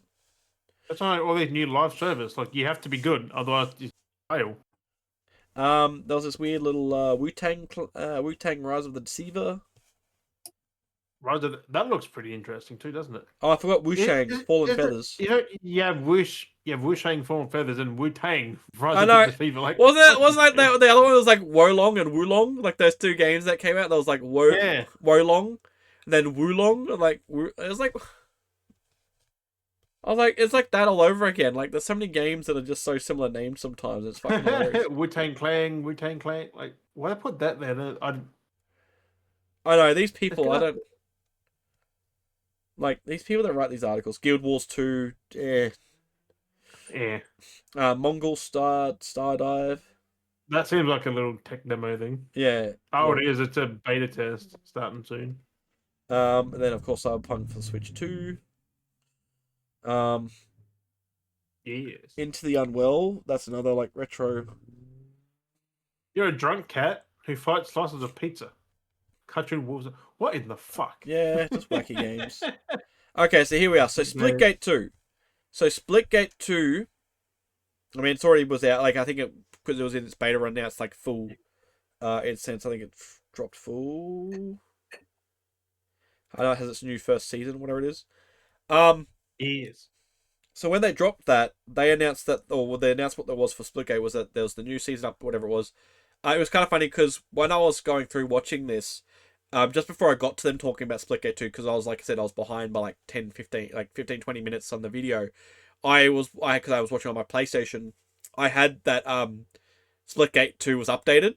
Like, oh, update install, like running. I was like, oh, okay, random update for Splitgate 2. I'm like, okay, whatever.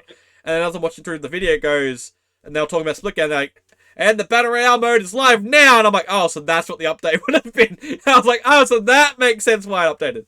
So this is cool how they've done this because it literally is a mode within the game. They didn't make a separate thing. They didn't do nothing. It's part of the game. And it plays very much like Apex. Because like the drop in, you got your squad, you got leader. But how the like environments kind of look, they look kind of very Apex inspired, which he does say that he is inspired by like Titanfall and stuff like that. Like it's one of those things. Like he likes those kind of games, so I can see the inspiration. So yeah, he's like, "Oh, where's Titanfall 3? We want Titanfall 3." It's like, yeah, we get that. Everyone does, but you know.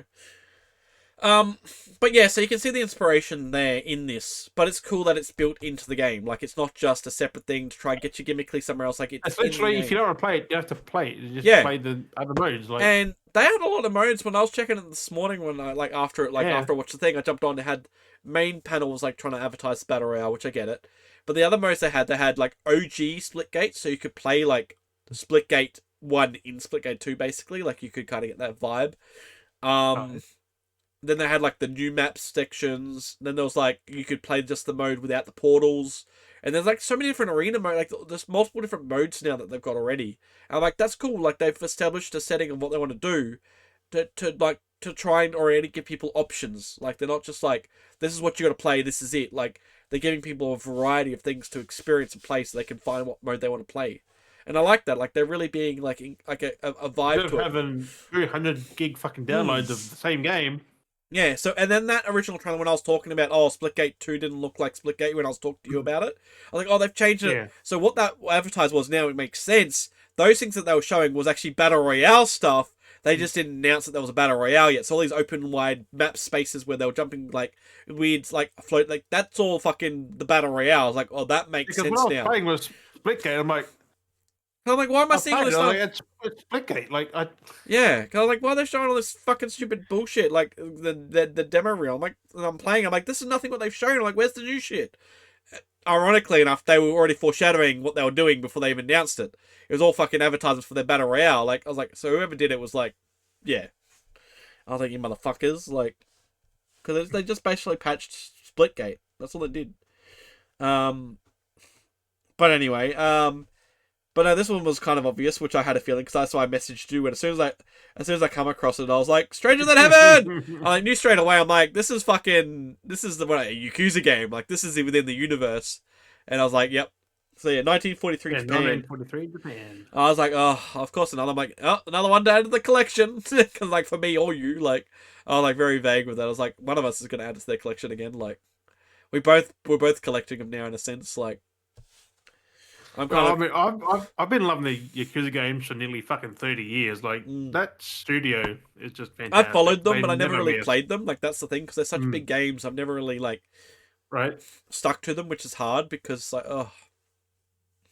But yeah, so no, I was like oh, and then of course we talked about Resident Evil Requiem. So yeah, no, it was crazy Yeah. like that. But that was cool though how they did that announcement. Oh, For that that. in what 3 hours they showed all that. Was it 3 hours? Crazy. Fuck. 3 and a bit, yeah, three and a half. Fuck. No, no way. It was 3 hours. Yeah. Didn't feel like it. I looked at the thing, like all the videos are roughly 2 to 3 hours long. 2 to 4 hours. Maybe Okay. they kept it in that. No, a lot of them have that uploaded that countdown timer too. Because I felt like it went like under Maybe, 2 hours. Because I felt like it was under 2 hours Mm. when I watched it. Okay. Like an hour and a half maybe. Like I was like, no way it felt that long. Right. But yeah. I know I'm keen for a lot of them too, actually. Not probably less, more so, like maybe 50-50 on all of them, but I did all of my notes because yeah, I had it broken down a little bit more because in my notes I was like, talk about Deadpool VR. Talk about hack and slashes. Talk about Atomic Hearts. Talk about the murder mysteries, extraction shooters, Scum. Like I was like kind of vaguely covered, but I was like, fuck it. We'll there's bring this. nothing we talk about Deadpool. It's just coming to the meta. No, Voice. I was just more like, what the fuck? Like it's a random VR Deadpool game voiced by Neil Patrick Harris. Like what the fuck? It's so random. Like that's not on my bingo card. That was not on my bingo card at all. Like it was so like left field. I was just like, that's out of all like out of having something like Atomic Heart 2 being announced, like that being like, oh my god, that's really cool. That. Like that makes sense to not be expected for like unexpected, but then being like Deadpool VR is just like, hey, like I was like, okay, like that's card is what, 2 years old, I think. yeah. It's just like the idea of like Deadpool VR. It's like okay, cool, but it's just like what, like it looks Atomic cool. Heart Idea came cool. out 2023. Oh fuck, did it really? Yeah. So long ago now. Hey, I didn't realize it was that long ago now. End of 2023. 2023. Yeah, I think around then. February, I think. Oh, stop! What the fuck? February 2023. Yeah. Oh my god, that's 2 years ago already. Fuck me. That's ridiculous. I'm wearing my poncho. By the way, The only bad thing about that game is the voice acting. yeah, it's a bit off. The dialogue, because it was translated to English. Yeah. Now this So is. some things don't make sense. Oh, I think I've seen that still. That's still a thing because I've noticed that with the models, mouths don't match up with the Atomic Heart 2 as well a bit. No, not that. The actual dialogue, like it's Yeah. because it's from Polish, Some Dutch, Polish. some European. I don't Something like that. remember where they're from, but they had to translate it all to English, which Yeah. if it's done by like people who don't know how to like read the Polish or anything, like just then you're gonna Read get the translation Polish. errors. Translation errors. Yeah, Which is that's why it. I like Remedy's games, because they're from Sweden and that, right? Yeah. Like they actually have good localization. Because you think like Alan Wake and that are like American games, like, but they're not. They're from Sweden. Is it Sweden? Helsinki. Swedish. Yeah. Swedish. Are Norwegian? they Helsinki? No, Helsinki. Swedish. Is it something like Finnish. Swedish? Finnish. Oh, Finnish. Oh fuck! You don't. Oh fuck. Yeah. Yeah, the Finnish hate the Swedish. Something like that. But yeah, Mm. like Tony Kart 2, I'm keen for that. I'm gonna play the first one, but I'm actually surprised. Like, look at what we've talked about. I'm surprised we actually fit a lot of this in an hour and a half. that's perfect. But It's nice and condensed. I think we finally learned, because the amount of times where we've had these episodes before, just to talk about that, it's taken us 2 hours plus. Like 3 hours. Those episodes usually when we talk about Games Fest stuff, they've been like 3-hour videos. That's what encouraged the podcast. But then again, to be it's usually got everyone in it. This time we just had PlayStation and the Summer Game. Yeah. Well, we briefly talked about State of Play, and we talked about Summer Game Fest. Yeah, alone, we did those two, and we're only an hour and a half. Yeah, it's nice. Like we're usually now. There's Xbox in there as well. Yeah. I didn't say anything about Nintendo because there's really nothing there. No, we've only got it's only the console being released, which we'll get to in a second. But yeah, like Xboxes and more stuff Monday, which is alright, which is good, because then we can have that for the next episode. So, which is good. And more Summer Games Fest tonight. So I want to get into the Nintendo shortly. I just want to talk about something because I forgot about last week. I did post. It was posted on the socials. I just didn't talk about it on the podcast. Was the beard oils that I picked up. Oh, I forgot about it. I realized I was sitting there looking in my background because of my new setup at the moment, which I've got a new desk. This is all sitting on my new desk that I built, which I'll post those photos up on the. I'll post them up on the Instagram for you guys to check out. It's my new little desk that I built. It's great. I've got my little chair. It's fucking nice little setup. Feels like I'm actually at a computer desk again. Fucking beautiful. Kiss. But you know, I forgot to talk about these the other week when I picked them up, because they had their Jericho had their little special the other week where it was their get the 3-pack sample pack for $10. Yes. So I was like, it was normally 28 down to 10. So $80 I was like, savings, fucking bargain. I was like, it only cost me $18 because I had to pay the $8 for you better just get two. You get the 2 3-packs for that price. I know. So yeah, I do them in singular orders. So I'm like, either way, it still would have been cheaper. Right. I was like, I'll just buy the one for now. But I ended up picking up, grabbing the for those that haven't seen the Insta post, because it is there for you guys to already check. It's been sitting up there for a bit. But I picked up, of course, the Coastal Vibes, because Jim did talk about that. He got it for free in one of his orders. It smells fucking good, doesn't it? So I was like, I want to get that actually tried. I want to get their signature, more of their signature range. But ooh, it smells great. It smells fantastic. So, and then I picked up their Lumberjack. The Lumberjack's not bad as well. Ooh. So it's nice and ooh. The Lumpy Jack. The Lumberjack. And then their signature one, which is the Devil's Rum. So, Devil's Rum's nice. A bit fruity. So they have some nice fragrances. I'll always talk about them. But you know, I forgot because the stuff was where we were last week with everything. So I had forgotten, but now here we are. So yeah, so that's those from the other week. I always recommend them. They're fucking great. I love them. They make my beard nice. Another off day, I end up just using the wash. It's fucking nice on the beard. Yeah, right. I'm like, my face get dry. The beard. Yeah, the beard shampoo would be the Godfather. Yeah, like, it's so good. It's got the big bottle behind me up on the little thing there, the big bottle of Godfather. It's actually crazy, like, looking at the size of the bottles between the sampler and the actual big bottle. Like, it's a massive difference. Right? Like, the little bottle's 10 mils, and this is like, what, 50 mils? It's such a big difference. Yeah, so that, like... That's what I said, it is cheaper to buy than 50 mil. Like, it's an extra 40. Like, if you're wanting to get the one, yes, you get the 50 mil. Like, if you want to try and get a few different fragrances, go for the 10 mils. But, like, even then, like, for an extra, like, 40 mils, like, the bottles, it's massive difference. Where am I? There. It's like, that's a 50, and that's a 10. Like, it's fucking huge. Like, the big difference. Like, I wouldn't think an extra 40 would be that much bigger, but it is. Like, It's crazy. Yeah. But yeah, the Godfather. I had to get that, of course. Like we talked about that. I was like, it's not bad. It's very it's a very The traditional. Coastal Vibes has this lovely smell that if they made a Coastal Vibes shampoo, I mean, it literally matches the. Because it to me, I'm like, I like it. It's nothing I wouldn't massively rave over the Godfather. Like it's not necessarily my no, fragrance. it's a subtle. It's not Yeah, overpowering. but It's a nice. What I love they about have it, the flag, it's but a subtle thing. the Godfather reminds me of like a traditional barbershop.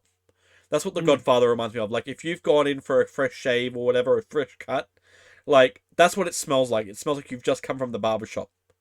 Like Right? that's what the Godfather Fantastic. smells like, which isn't a bad thing. Like it's not bad. I'm happy that I've invested in a big bottle because I needed something of a big bottle because I want to have. But when I get around to it again, I will pick another fragrance and I will go like with another big bottle. It's not a problem to like stock up on these because I'd rather just stock up and have stuff and then not have. You know what I mean? Like it's a big thing now. Like I'd rather have beard oils on hand now. So not have that problem where I'm like, oh crap, I'm out of stock. I've now got to order it. No, then wait, like I want to be on top of that now. So And the fact they deliver fucking quick. yeah, like I mean, it's not a big issue because of that. Like so, like the fact they actually do deliver quickly, and because I'm very close by, like it's not an issue technically. But I'm like, it's nice to just be on top of it, and looks, good bottles too. Fucking every time I'll keep talking about it. Good fucking bottles. They are good. Like you can reuse them. Like literally, because they glass everything. The droppers are glass. The bottles Good are quality, glass. yeah. You can use it for anything if you need droppers. Like So that's it. Ow. But which is that you're paying mostly for the packaging, really. Like realistically, yeah, you're paying for the stuff that comes in. But like even the shampoo, like that is a high quality fucking bottle. Like it got some weight to it. Yeah, they do good. They don't chip out. They're Not fucking cheap in the packaging. Like no, and that's it. That makes up for shake it. it, pump it. That's what kind of gets me. Like I get a lot of advertisements from the other beard company stuff, and they try and always bag out the competition. And I'm like, well, I clearly know who you're trying to bag out because there's no one else really in Australia besides used to that specifically do these kind of things.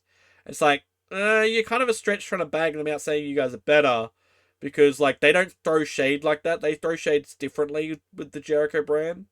They, you know what I mean? Like they throw shade, but they do it differently. They don't try to be all like, oh, we're better. They just like, they do it really like, yeah, where I don't want to keep talking. I don't want to mention their name anymore. That's why I don't say it. I'm like the other brand on the other hand, they're just like trying to be like, oh, we're better than these like other brands. It's like they're very on to it. It's like, yeah, we know who you're talking about. It doesn't work. Your shit Right. is shit. The quality is shit. The packaging is shit. Like I know you're trying to all help. Everyone's helping to do good things to help veterans, but like the fact that there's a difference. you get. Oh, that's not the box. I thought I had the box. But like they give you a message on the fucking everything. It's like thanks for your order and stuff. Like, well, they all put do your that. fucking The only name there thing I with it, hate like- the most, see, the difference is like they both do that. The biggest issue I've seen though is and the presentation of packaging for Joker, like in the paper, Is- it's all done nicely. for me. Okay, so for me as a this is like I'm being very nitpicky now, but me as a graphic designer slash artist graphic designer, I have a certain finesse of like level, and for me is okay. I'm not a big fan of how Jericho like they have their graphic artists or whatever they're doing. There could be a better way of how they're doing stuff, but they have a graphic artist that is doing stuff. Whereas as long as you're doing something, the other company on the other hand has a lot of the effort is there. the other company on the other hand has a lot of AI stuff going on, and I'm like, that's worse. Like I can understand like the designs not being the best, but that's someone still trying to make designs and put the work there. And even if they are using maybe, there might be small AI elements. They're actually trying to they're still doing actual drawings and designs in their shit, and then adding a little bit of element to get the fact that they're veterans. Like they didn't do that.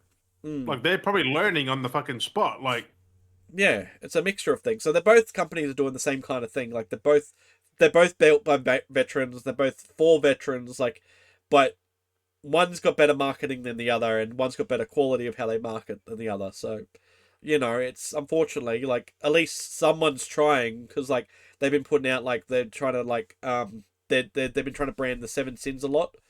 And like they try to like, oh, we got shirt ideas, like how should we do that? And I'm like, I look at the designs and to me it looks like everything's done in Comic Sans, like it's just done in like a PowerPoint presentation. Like, print. yeah, they just grab random things, go slap, slap, slap, slap, slap, and like you do need some kind of graphic design elements to go. Okay, we need to stop here, break this down, maybe adjust the colors a bit better, Refine it a little bit. you gotta you need someone to refine it, like not just like, but at least they're trying. Like they got someone sitting at a desk, coming up with a design, slapping them together, and they're trying. Like that's what Right. I give them the credit for. Like at least they're actually doing and trying. Whereas the other ones are just going prompt, prompt, prompt, prompt, slap, done. Like that's all. Like there's a big difference. Like that's why at least commend them though, even that they're trying. Like you gotta learn. So yeah, it's Right. whether that's like I don't know if they've. I mean, it looks very stock standard. Like that kind of skull is very stock standard. Well, that's all it needs to be. Like, because the other company has something very similar as well.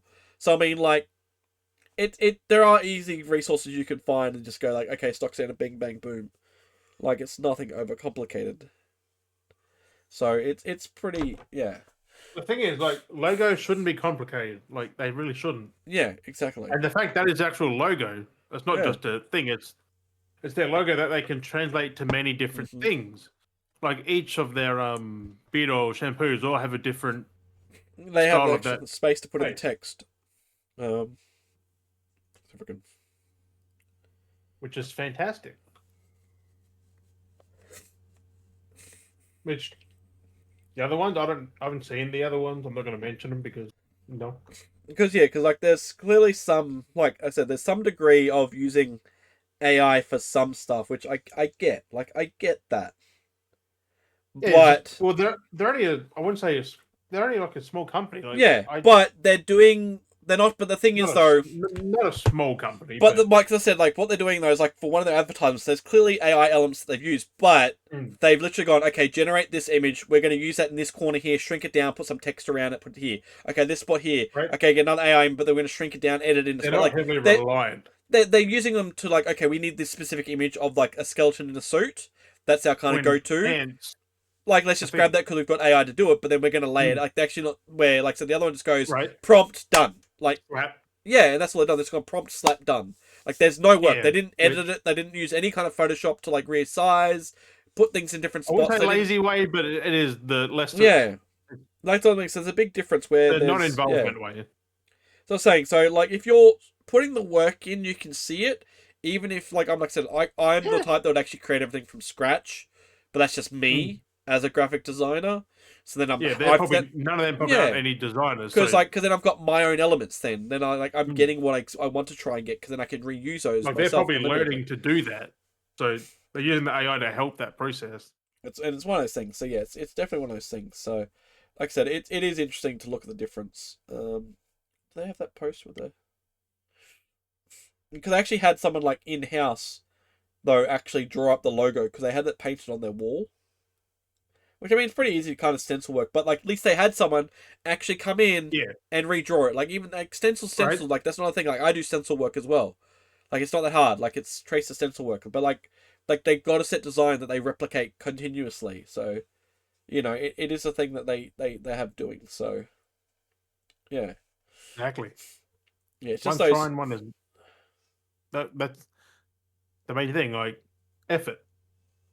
So yeah, it's one of those things, and that's what I mean. I can tell that the characters' design are clearly drawn because, again, I'm not like being harsh, but like there is a slight rudimentary to some of it, and that's why I can tell that it's drawn.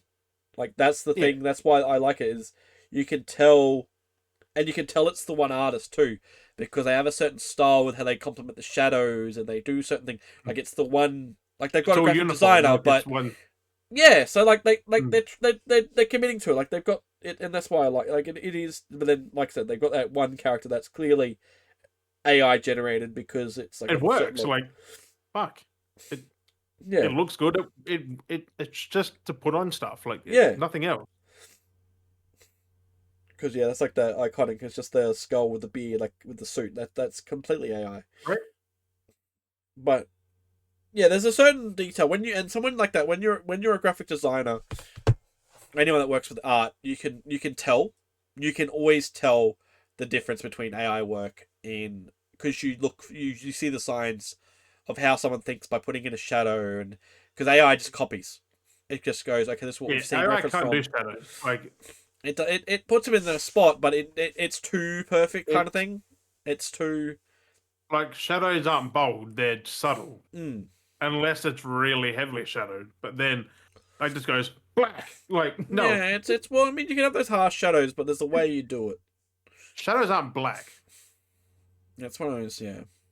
So no, Like, it is definitely interesting. So no, and that's why I said I do like that because at least they try. That's the biggest thing that's for me. Is like they actually do try and do the work, and that shows that they're right? putting the effort in. Like no matter what, they're always putting the effort in.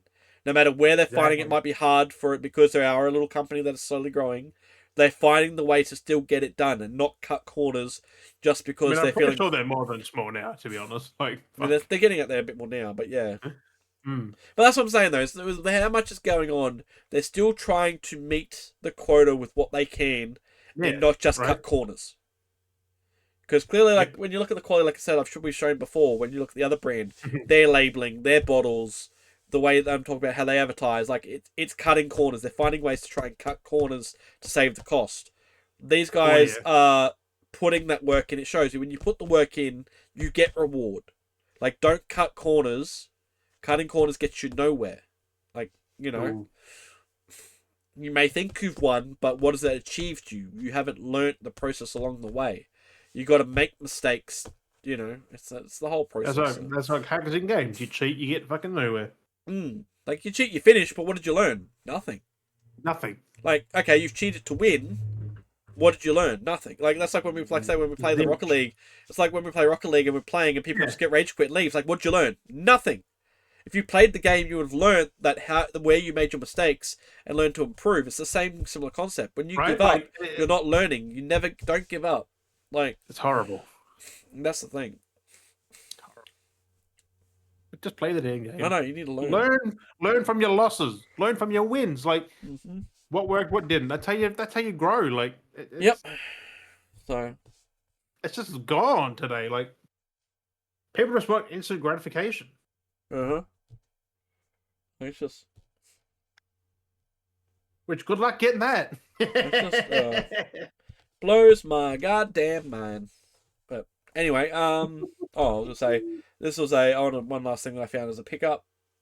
I Yeah. didn't really have much this week, so I bound up for last week. At the op shop, and I sitting on the rack.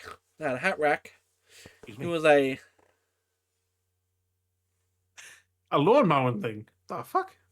green hat, not just a normal green hat. It's a Pokemon green hat. It's a fucking what's the second one? Venusaur. Ivysaur. Ivysaur, Venusaur, I think it's Ivysaur. Ivysaur, I think. Venusaur. It's a Venus. Oh yeah. I thought when you had it back I thought it was a bit smaller. Mm. I thought it was the middle one. So yeah, Venusaur. I was like, ooh, Why is that on the top? I don't know, like because you got that like that, and then it's like, oh, under the hood, Who's gonna be looking up under your hat? under the hood, it's just like, ba-ding, ba-ding. Who's gonna be looking up under your hat though? Like, ha ha ha. I don't know.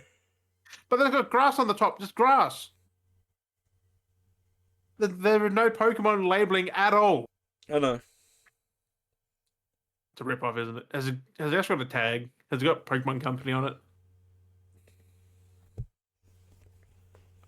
That's the only Pokemon branding there is. That's why it's a Pokemon Zing. They're gonna put Venus on the top. So technically, it is a knockoff in a sense. Like it's got the Pokemon tag, but It's a Zing. it's a Zing. One. So it's like, Fuck's sake. They could have put the Venus. Maybe they can't.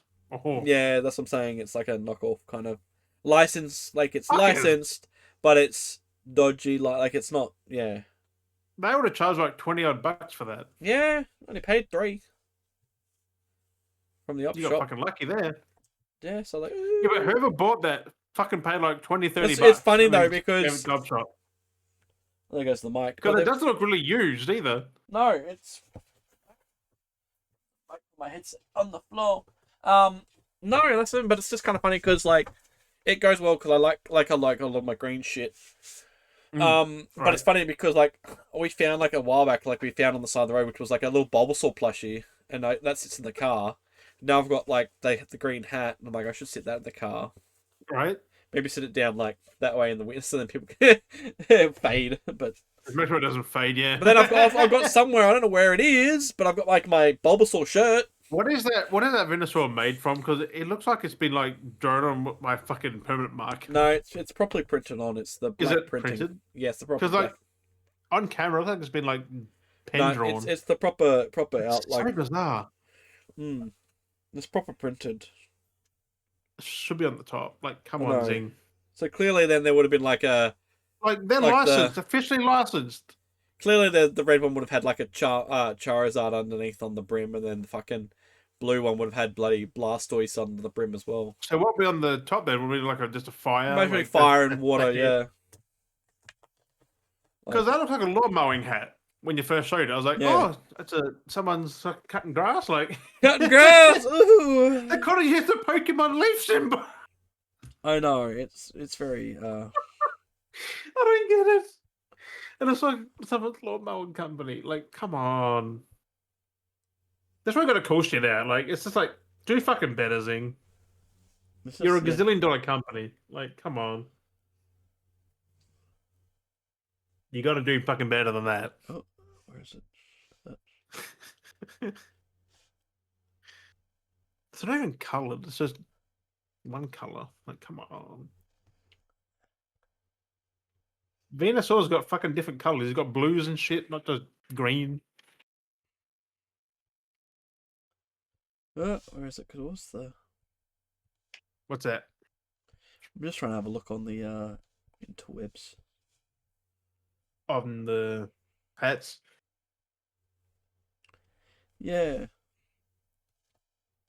I probably don't sell them anymore. To be honest. I wouldn't blame if they did stop getting them. I don't even know if it's listed. I don't even know when this one came out. I don't even know when this one fucking existed. Has it got a year on it? On the tag? It should have a year on it. Made in the China, one size shell.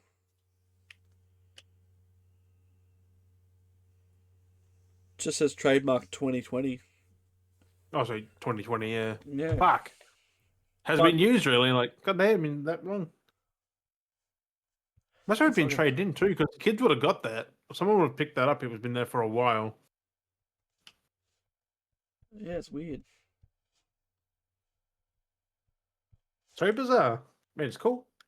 Yeah, so. But the fact that it's under a note, it's just green and black. Yep. With lawn clippings. I know, a couple of lawn clippings on the front. Pokemon have leaf symbols. Fuck me dead. That's not officially licensed at that point because it's only got a Venusaur, which you can legally draw one if it's got differences. I don't, but yeah, I don't know. It's very fucking weird. Right? That is so bizarre. How bizarre? Can't find it. I can't find it. No, it's fucking old. Like in 2020, like I'm guessing they didn't sell and they got rid of them. Yeah, who knows? It's something. It's something. Hey, a piece of history for you from Zing. Like it's definitely something. I mean, they always got stuff coming and going, don't they? But yeah, right. Grass, embroidered grass. Grass. The grass clippings. Grass. Grass clippings. Yeah. Anyway, the Switch. Let's get it. I think there's not much else. Anything else? Yes. We can get into Switch if there's nothing else. I've just been playing with the fucking Joy-Con. You see that picture? No more Joy-Cons for you. That looks so fucking weird, doesn't it? I'm like, he's sending me these pictures of all the stuff he's doing. I'm just like looking. I'm like, this reminds me of like the AI videos that we saw like 2-3 years ago. Right? Like that AI. He's like, I've got this AI field program thing on my phone. I'm like, why? No, like, I'm like, for one, why are you scanning photos of me into AI? Don't put my face into AI. Right? You come up with someone's random AI thing, Oh, like, like, fuck off! Oh, like, thinking, no! Where the fuck is it getting my face? It's stealing my permission to put my face. I don't care if you got a photo of me on your phone. I'm on the AI, I'll do just it don't myself. put it into the internet, like, Put it into a fucking especially filter the on my AI face. internet. I know, it doesn't need to learn to me about me. I mean, I like maybe if it were talking about Beardy Bros, if it's keying in, like, so when I typed up Beardy Bros, it actually came up with us when I searched it. Nintendo! Those weirdly knocked off versions of us that look like us, but not Right? us. Yeah. But yeah, the box is pretty small. But small. See, look. Like, I thought the box would be a bit bigger, but no. My hand just fits. Like, ah. Oh, it's not too big. No, it's a nice size. Like, very ergonomic. The inside's laid out nicely there. I'm not going to show that though, because the insides. But yeah, the Joy-Cons are nice. Like, look how nice that looks compared to the OG. But maybe I want the inserts. Like, I prefer this over that fucking fluorescent red, orange, whatever the fuck it was, to a more subtle orange. It's fucking fantastic. Did you see? Did you see the video of the dude clipping his Joy-Cons backwards? Yeah, I'd done that for mules last night. I was like upside down, backwards, everything. Yeah, because it just magnetized clipping anyway. But he clipped them on and Yep. he pinched his finger. Yeah, it's fake. Oh, like, That doesn't hurt. I know, but like either way, even if you did, it's like you're a fucking dickhead. Like, And then he sounded like a fucking anime woman. oh, like watching him, like you're a fucking dickhead. If you manage to get yourself your finger, the way it is, if you manage to get your finger stuck between the Joy-Con and the device and get it pinched, well, you deserve that for being a fucking smartass. Like you deserve that for being a dickhead, Yeah. being like, oh, like holding it the way they're holding it, clearly trying to get it to pinch. It's like the guys when they're like They're holding it like that, like yeah, trying to encourage it to pinch. So like, like if it did, sucks to be you because they like hold it like this. You just yeah. But I was saying it's like I'm getting a little centric, but it's like it reminds me of like the guy with the Cybertruck where he's like, oh, the anti thing does this, and he put his hand it like locked on his arm or his finger or whatever it was. The amount of time they've done it, he's like, oh, like well you put yourself in the situation, you dickhead. But anyway, I was like, play stupid games, win stupid prizes. that stupid button is gone. Oh yeah, Thankfully. the release isn't there a release button? Yeah, because it's no longer needed. Or is it trigger? Yeah, it's done better. Trigger. And just pops out that. It's like ding, ding, ding, ding. And it push ding. help push it off. Yeah, just push off the top. Also the wrist extensions. Wrist extensions. Oh, Cool. they got this. They on the thing. They go on the where am I looking? You clip the bottom in and just snap on. And then it helps where the button sits where you need to press for the triggers or whatever. These buttons are way bigger now, which is fantastic. And then it has the mouse function. Yeah, with that IR sensor right there. Yep. And then the little things. It works. As soon as it tilts like that, anything's a mouse pad. Like I was doing that and it worked. Oh, that's cool. So the gyro, then you're going to put it on your head. So I was like, yeah, mouse works. Like it works on anything as long as it's like that. It knows, yeah. And it's very responsive too, which is nice. You get 2 mouse buttons there. Yeah. Oh wow. Yep, turns into 2 mouse buttons. That's cool. Yeah, That's it's just that flipped. Like you get 2 mouse, then you got the buttons there for your thumb. Yep. That's interesting. I'm never going to use the mouse function. No, that's what I mean. Like it's interesting, but I'm like, okay. But screen size, Mules was blown away by the screen size difference. I was like, people don't know how big it actually is. Like how small the OG Switch was. Mm-hmm. It's like, fucking insane. Like that is a massive fucking difference. Yep. Inception. Oh, yeah. Ah! One on you, But one like- on me. But that is a massive fucking difference. I know, it's fucking insane. Like, it's a big difference.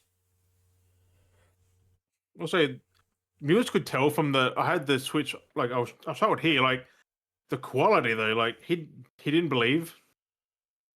I showed him I just turned it on and had the menu up. Yeah, the home. Which I'll do it here. I can't. I need to it. Mm-hmm. I've got to touchpad it, to be honest. Like that is a huge resolution boost. Like I can't really the fucking light and screens, but like it's so bright. So bright. No, it's got HDR, which when it's in handheld mode, turn HDR off because it's shit. But docked is where it works well. Two HDMI's, fuck's sake, two USB-Cs, bottom and the top. So you can charge while it's sitting there. You can charge the damn thing. The OG Switch just had on the bottom. Like, what idea was putting a kickstand on the bottom, but you can charge? I know.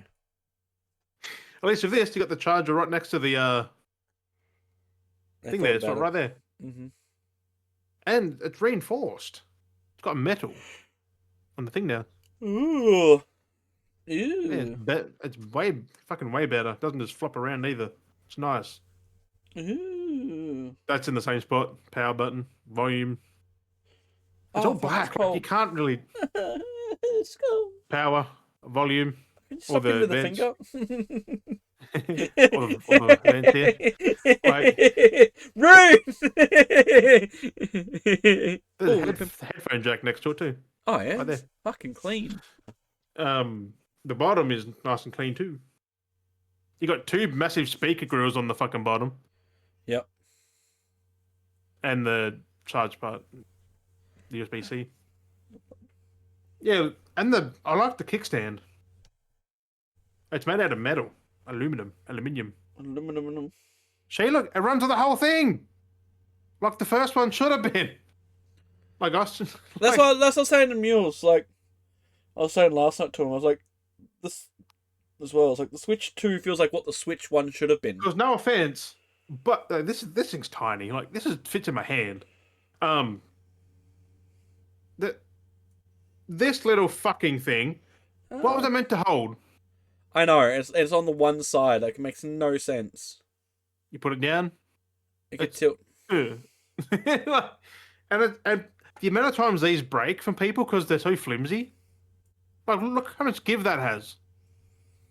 Yeah, I never used mine. Mine's covered up because I got stickers on the back of it. But it's just a fantastic device. Like, I like it. Picasso. It's a big upgrade. The sides are nothing special. Got the plus symbol and the connector for the Joy-Con. Which, do you want to hear the snap? I'm listening. When I hear a snap, just pick it up. Oh, hang on, I didn't take the thing off. I showed Mules I just ripped off the fucking Joy-Con. Because you can just rip it off out using the button. You ready for the snap? Did you hear that? No, I didn't. You didn't hear that? Oh. It's not picking it up. I heard a snap at one point, but not when you're trying to do it. Like, it was weird. Not then either? No. When you're trying to do it, it's not doing it, but when you weren't trying to do it, I heard it disconnect. I heard the little click when it disconnected.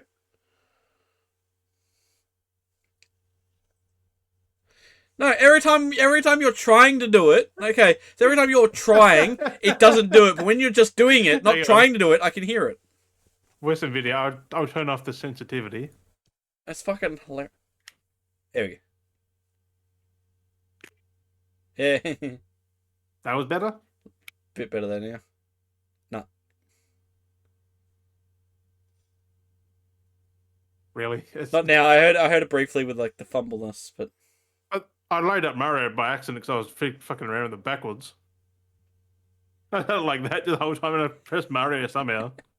I don't know, like... Oh.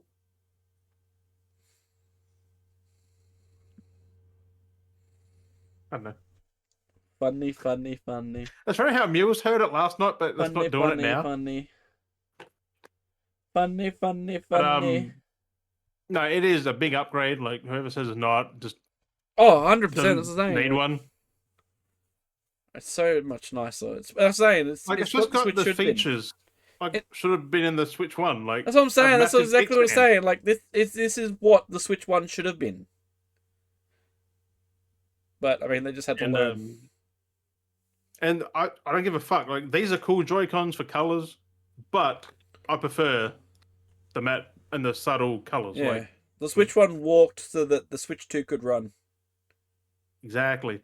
Like Also, repairing these pretty easy. Repairing this pretty easy, which is nice. I repairing. saw someone do a tear down and stuff. Oh, they pulled it apart. Didn't. Oh, that's right. Didn't brick it. No, because it's all fake. Like it's all just people saying shit. Because I'm like, Like someone's like, "Oh, this certain cartridge would brick the Switch 2." A person once tried it. It didn't brick it. It bricked the actual game. Brick the game instead. Yeah, because they couldn't use it on any system after that. That's fucking hilarious. Not even the OG Switch.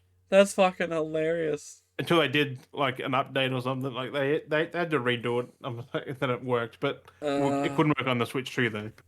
Fucking hell. But it didn't brick the system. Yeah. And also, I wonder where that came on from Mario Kart. This little piece of paper.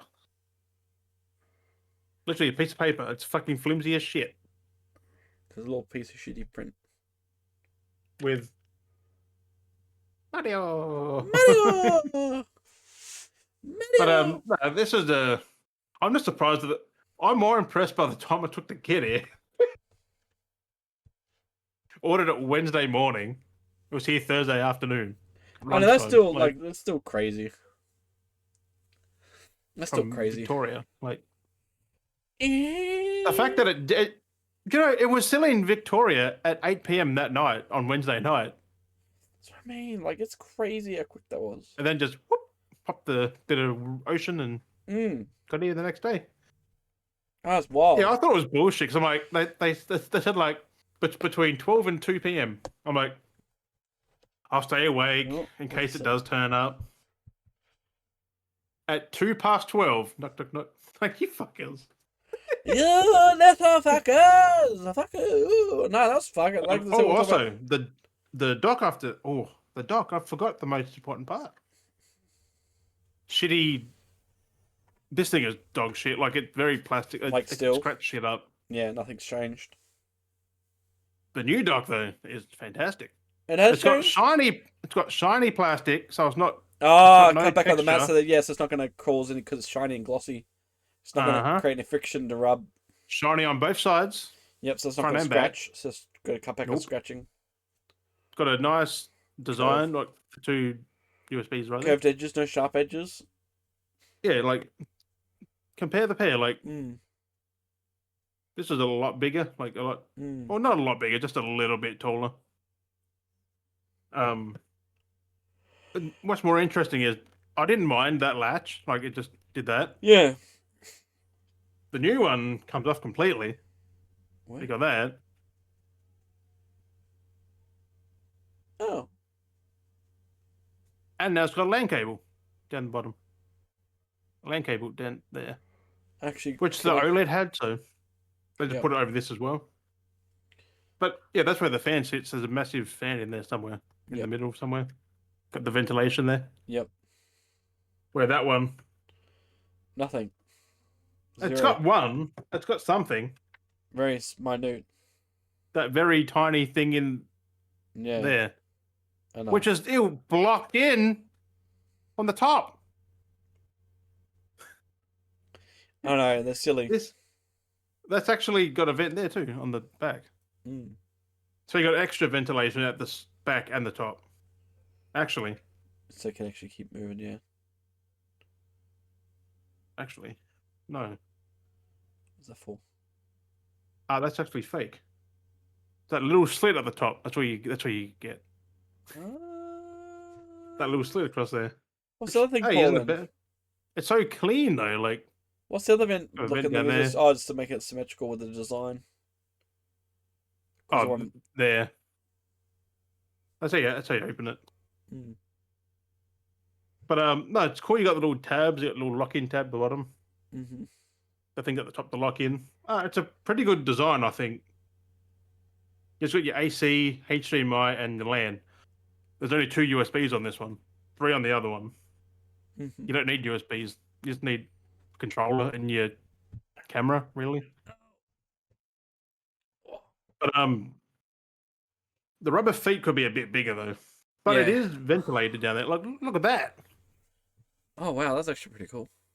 Compared to Yeah, nothing really. Oh, I gotta stand. I don't know, like that should keep the Switch cooler because it goes straight up it. So Yeah.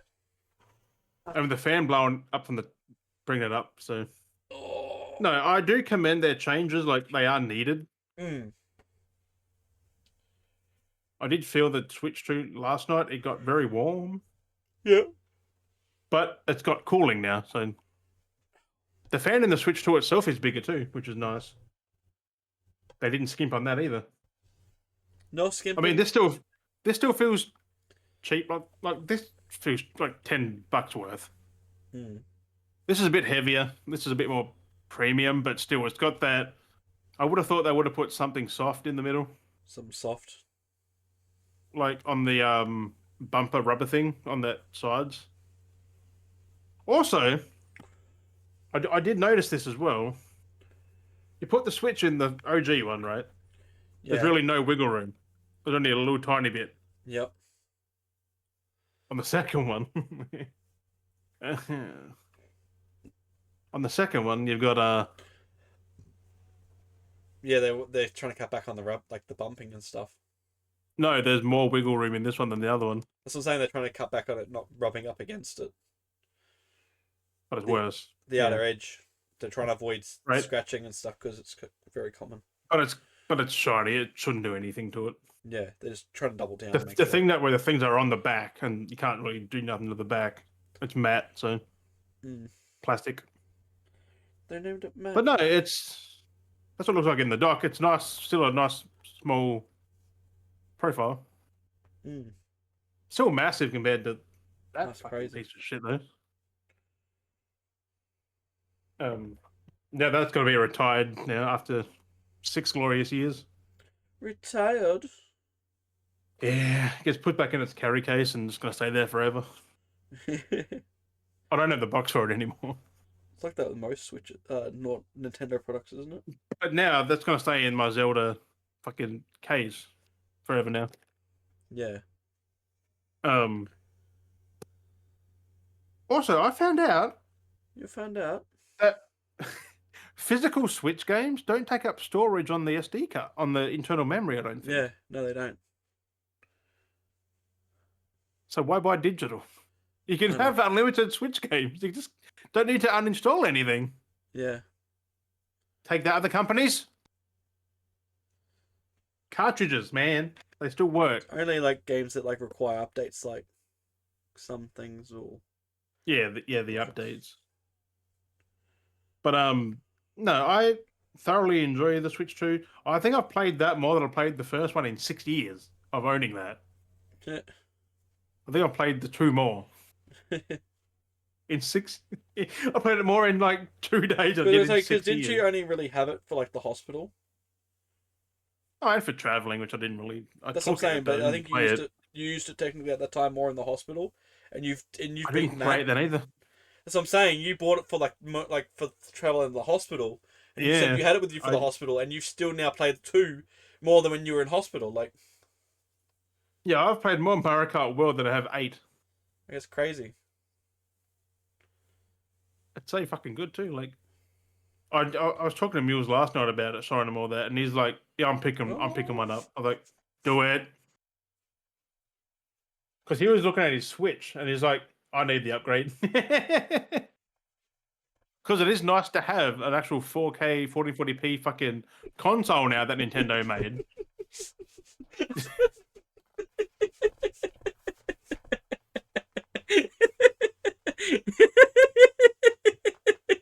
remind me of that fucking puppy. Just Man, man, helicopter, man, man. helicopter. I don't know because I tied it up and because it sits Right? on the arms because I tucked it in, so it's like the outer side is wrapped around, and then that's fully tucked in. I was like, woo! So I put my arms up because I was like, I can hear it. I was like, wait a second, woo! It's actually nice and snug now because I've closed it all in because it's like properly like Right. wrapping around me now. I'm feeling warm. Get them. Would you like some? Would you like some banther milk, sir? Would you like a little bit of banther milk? Would you like to? Don't tip the fucking wax anyway, Jesus. But yeah, blow that out. Ah, yeah, tied that up. Feeling a bit warmer now. Ah, my leg was just getting sore, so I had to stand up initially. But then I got trapped tying that together because I was feeling the cold. It's fucking cold. I hate it. I fucking hate the rail system. I thought you were gonna say you hate the rain. I hate the rail system. There you go. Like trying to find that little fucking tiny button there after time, trying to press it just to get it fucking out. Like they're gonna keep dragging up. Like this is honestly one of my best investments I've ever. Also, purchased. there's wiggle in these. Buying poncho. Yeah, I know. I hate that. There's none in that. None. One of my Joy-Cons is loose for that. It's actually it doesn't connect properly in it. Yeah, because this is just magneted. I can just hold that fucker there, like. I just wish I had the money again to be able to buy things like No this. wiggle. I'm wiggling the actual whole fucking console at that point. It's properly in. Yeah, I was doing to mules. I was just like, look at this. I can't get it off. Fuck, that's on there.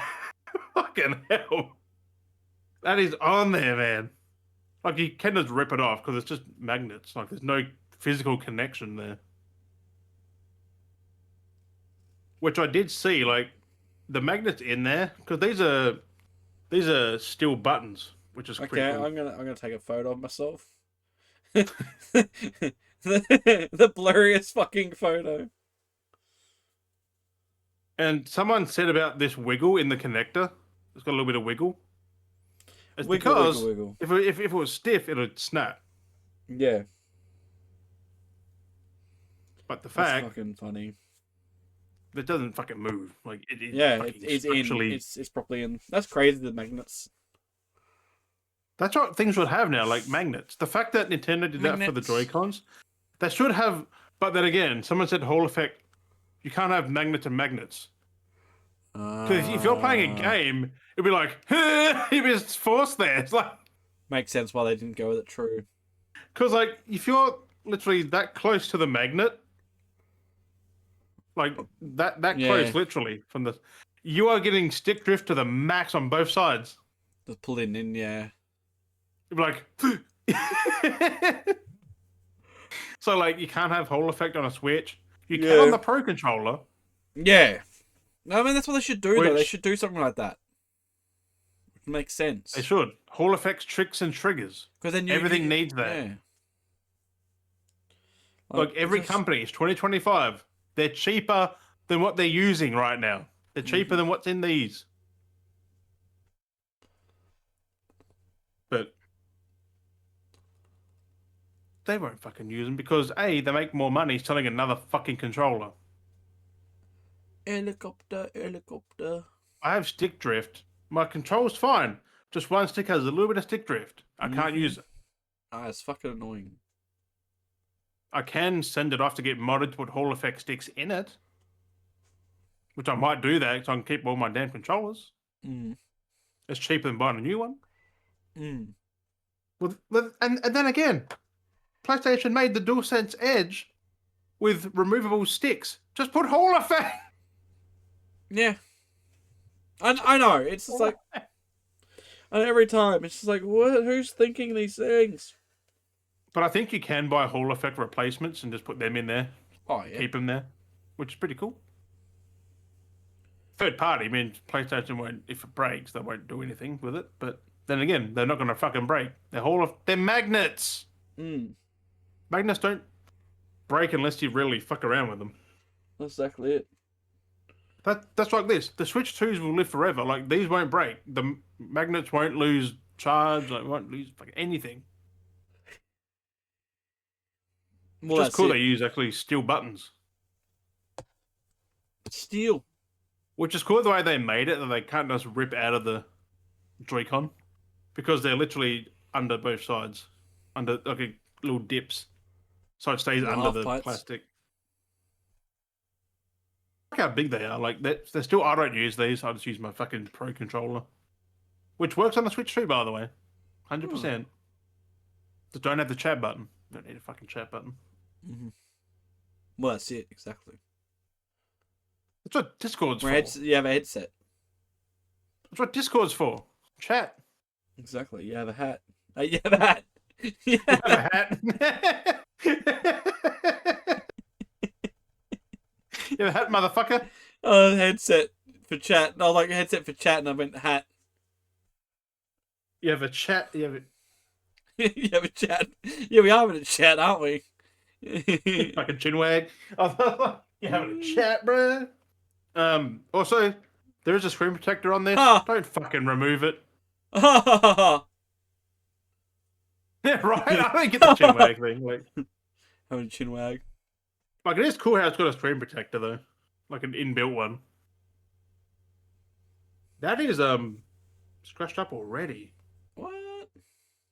I think it's from the fucking dock, man. I'm telling you. Playing around with it too much. Micro scratches. Ew. Yeah. Like, look at that. Yeah, I can just see them. Because it's been tested and it's only plastic what's on the outside. It's not a glass fucking protector. Maybe you will have to take the screen protector off at some point and get a glass one. I'll put a glass one on there eventually. I always love when people don't take off the old screen protector and they put a screen protector on the screen protector. Right? Idiots. Like on their phones. And their fucking iPads. And it's like you can clearly see that there's a screen protector on there. They just slapped a new one over the top. Like, playing, I don't see any of the stuff on there. I think it's just the plastic, to be honest. Like, just looks weird. I don't see none of that, so I was just going to stay in the dock now until I get a screen protector. Get the D brand. Can't you have two? I didn't realise. Oh. So if one breaks, you can put the second one on. I don't know how simple it was to put on a screen protector now. Doing my phone, that was a stressful task. Back in like 2019. You had all these instructions like a wiper, a washer, a wiper, a fucking this and that, like to scrape it.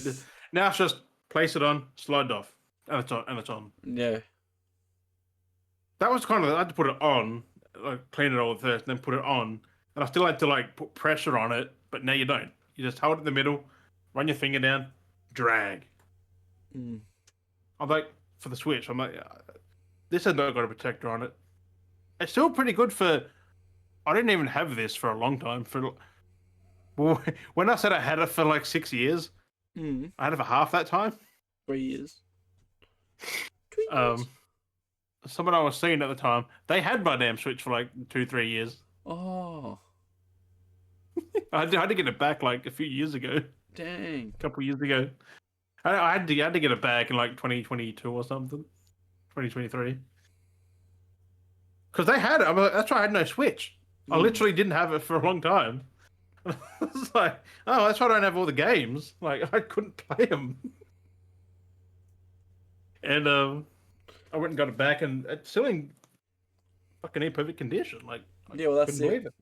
Now you got the because two, with the randos, I'm just like, because that kid's there, I'm like, that's gonna be beat up to shit. Yeah, it's like no. That's alright. I think I only used it a few times. Yeah. Stayed in the case. That's alright then. These hard cases are fantastic.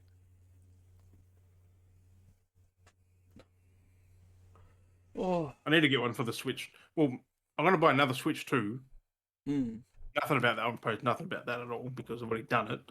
But I'll get that for living room and taking around fucking places.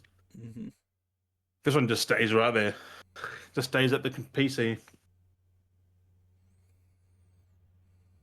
Just a streaming machine. That's all that is. Might even buy a third one. Damn it. I'll help you out, Nintendo. Buy a third one. One's in there for staying there, out here, and one for travel. Mm. Well, Switches are that cheap. You can do that. Like, at least in our economy right here. Like $600, $700, 600, 700. It's not too bad.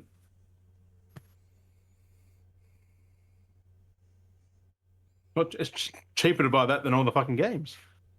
Well, yeah. The games are so expensive. Oh, Cyberpunk's $120. No, don't even get me. Don't even get me. It's like Mario Kart's $109. the logic. You know, Nintendo went from $69 to $109. I know. The logic. $40 increase. I don't think World is worth $109. I really don't. Like, I like the game, but it's not worth $109. I don't. Yeah. Like, It's just I like silly. the console. I don't have to agree with their pricing of the damn games. That's it. Like, I can call that out. Most people don't. They go, oh yeah, the feature's cool. Buy the games. Don't buy Mario Kart at full price. Don't. Unless you're, if you're gonna complain Vote about with it, your fucking wallet. You want games to come down in price back to where they were, you vote. Like, you don't buy that shit. That's overpriced. Cyberpunk, 120. No. Oh no. Oh no. Oh no. It's never been that price, like, ever. Oh no. It's like $70 on PS5 and even less now. Like, I fucking hate it, man. I hate it. Plus, it's not strong, but it slightly burns. That's why I'm happy that like Donkey Kong isn't over $100. It's like $99. Still expensive, but my eyes feel fresh. I need it. Your eyes are fresh. Your eyes are refresh or are fresh? You need to get your hertz checked out, my boy. It's mostly not too bad because it's wearing down, but I was rubbing my eyes and I didn't realize because I had deep heat in my leg earlier. Oh, fuck. I'm like, my eyes feel fresh.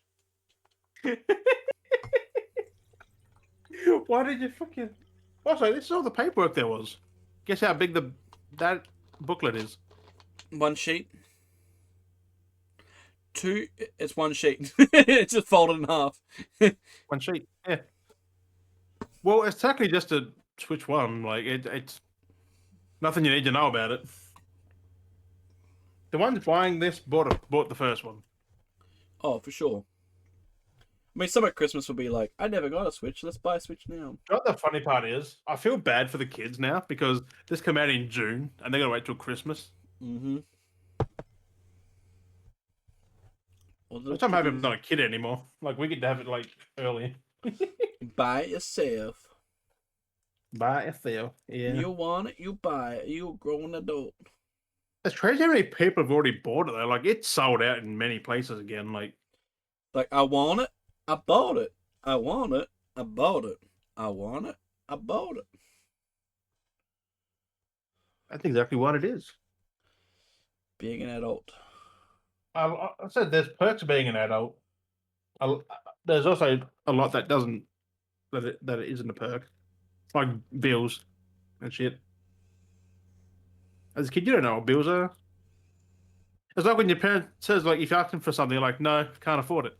It's fucking real. You can't afford it. Isn't that right, Dad? Like, as a kid, you like they crack the shits in the damn stores. Like, no, you literally can't afford it. Wait till you be a fucking adult. Yep. I've sacrificed a lot of shit I can't have that I still haven't got, even though I could, but I just haven't because I can't. There's other things. And that's it. Like, I don't crack a shit about it. Like, fucking hell. No.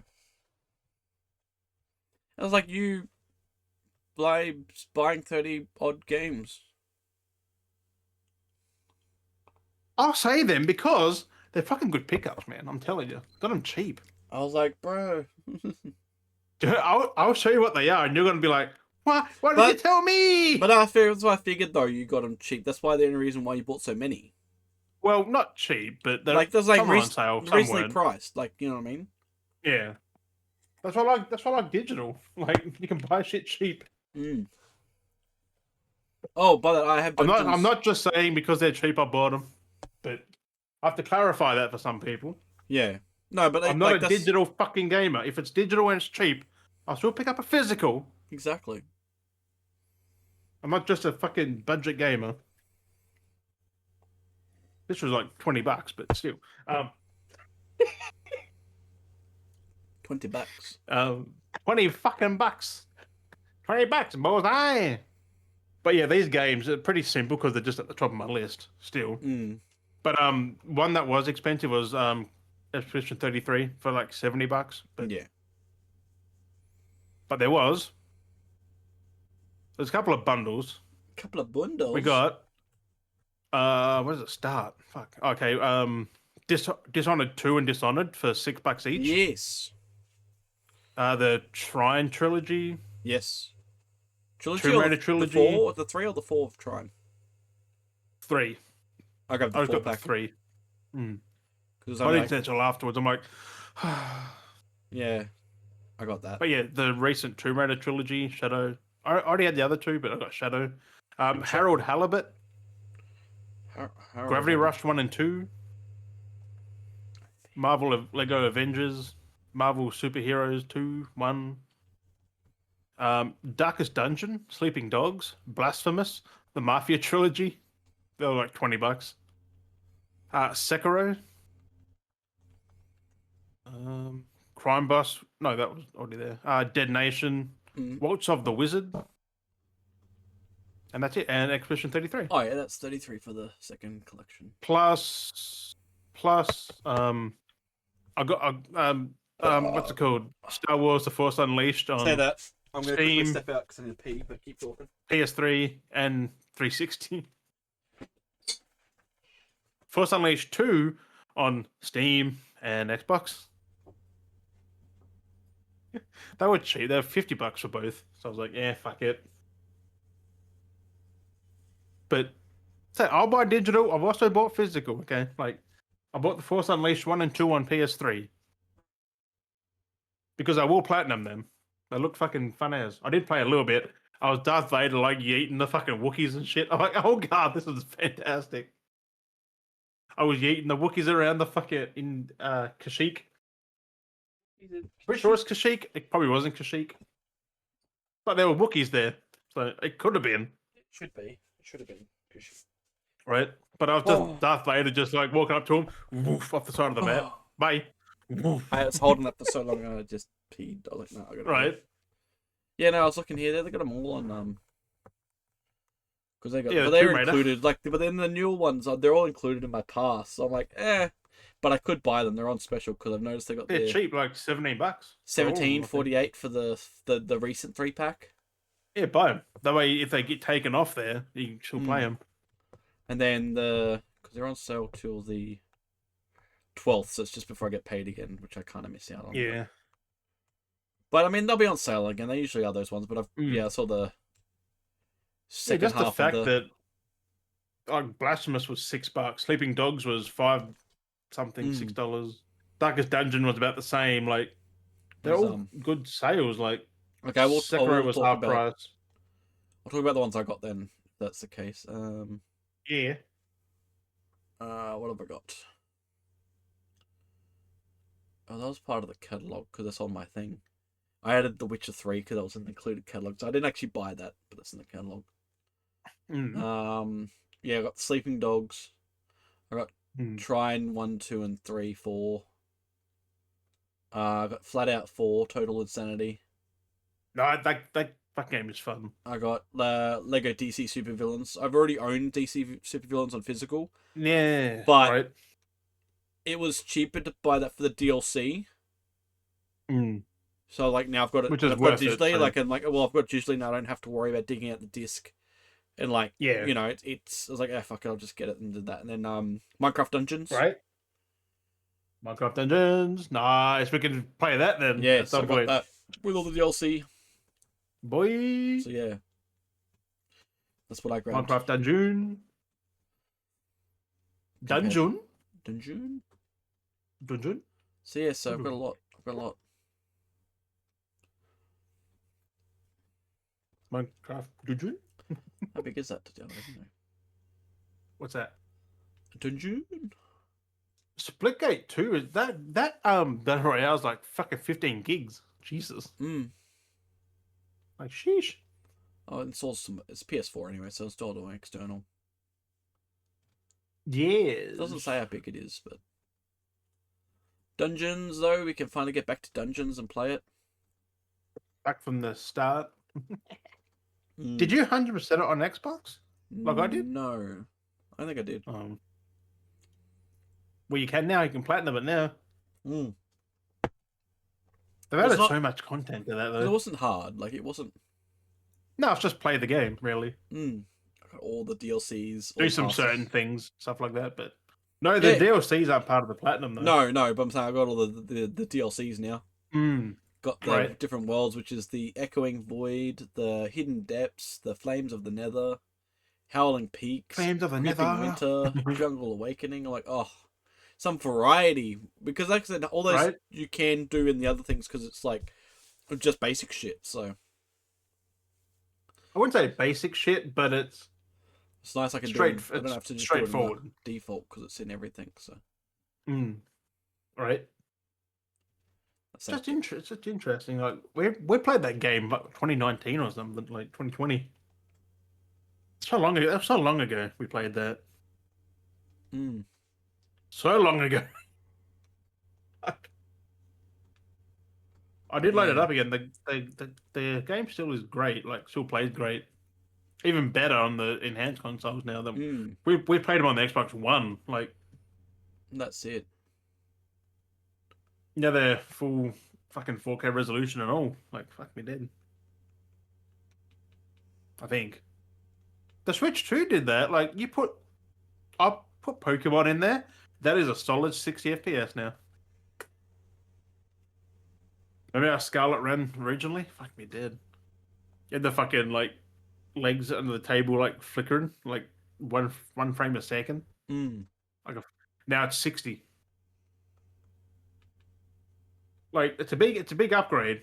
That's what, like I'm now jealous people playing that game for the first time on a Switch 2 because like they get all the wickedness of like 60 FPS where mine was capped at 30 but ran way under 30. Like that was a slideshow, man. I can't even remember the ad. Oh, that's weird. But no, everyone should pick one up. Like play your old games on it. They play and run better.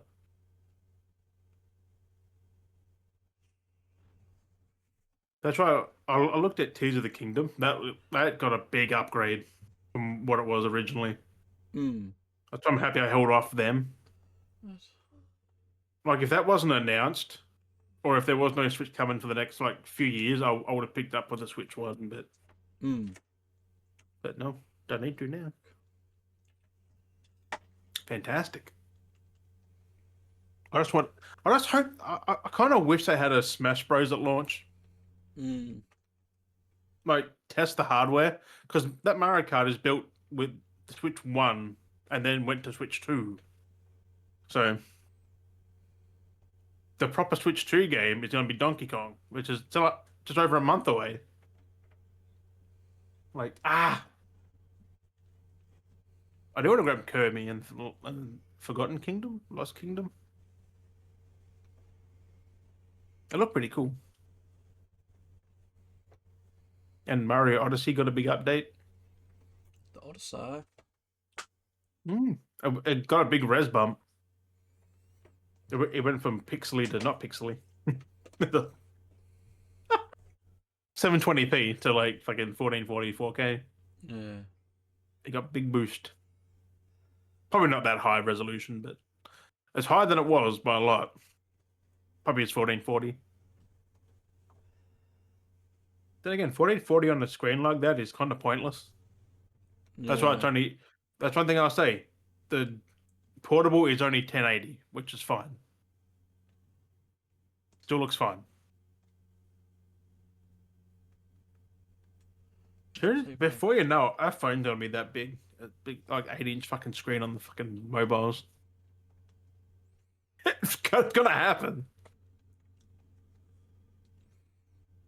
Well, that's it. I'm Well, not there for that. It goes up and down the sizes of phones. They've done stuff that will Like, I think this is perfect, right? Like, that's perfect. Basically a tablet. Oh, the cracks in there. Jesus. Tablet. Oh, the fucking Switch, yeah. Yep. I'm keen for the Sony handheld, though. Like the Vita 2, what the fuck they're gonna call it. I sort of grabbed the PS fucking Portal, though. I gotta get that at Only some point. only $150, yeah? Like, What's 250. that? It's cheap. Which one? The Portal. PS5. PS Portal. Oh, that was more than that. 300. No, it's less than that. It's in the 200 mark, I think. I'm having a look. Hang on. Gaming, PlayStation, PS Portal is 329. Okay, I thought it was like 250. Still cheap. That Though. was two. That was 250 USD. I think. Yeah, but still 300 for that. Still pretty cheap.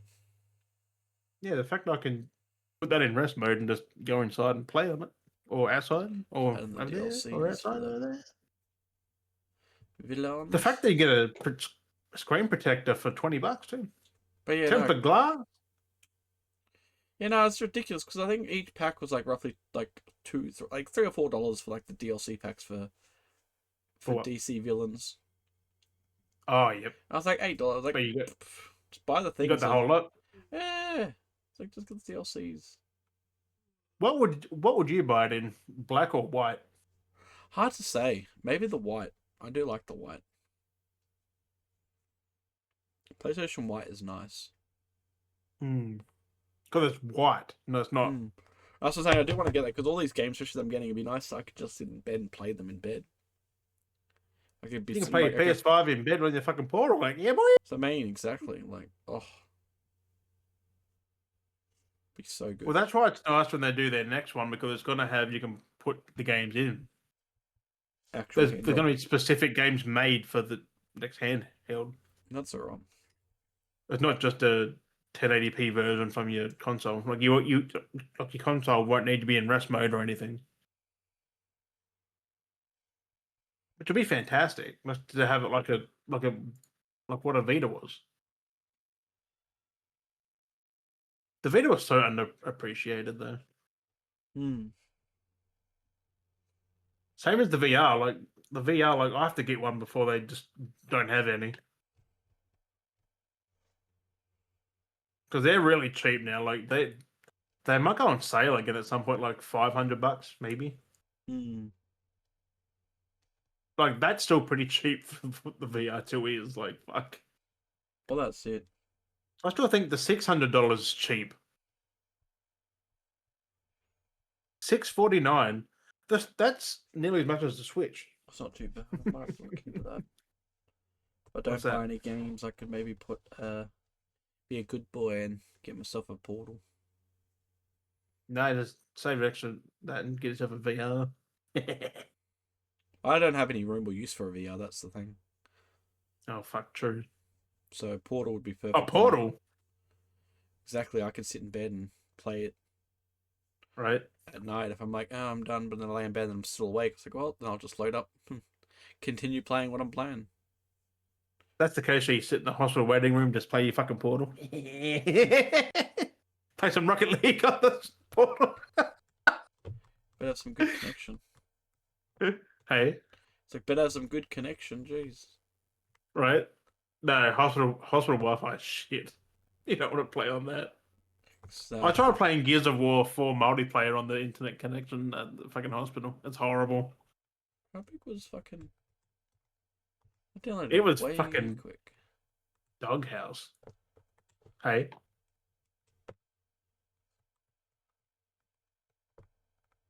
There's a full storage case for PSVR, like a $79 case. You put your headset and your controllers. That's cool.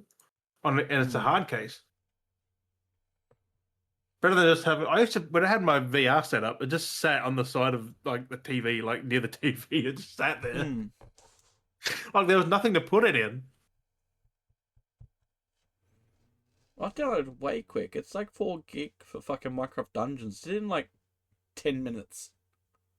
What is Minecraft? Yeah, It's right. 4 gig. It just did it in like no time. It just went bloop, done. Did you see that?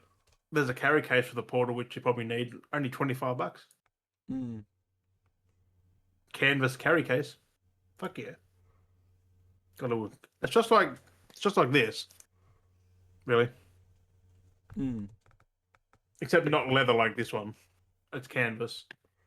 Oh, I don't know how it would be for like hit proof. Like this, I could punch it and it's still fine because it's fucking thick ass leather. Wait, what? Why are they on both? Oh, I hate this fucking thing. On both. Yeah, install shit. It doubles the installs when you like have them on the external drive and you copy them back across to the PS5, and then duplicates so you still copy on your PS fucking.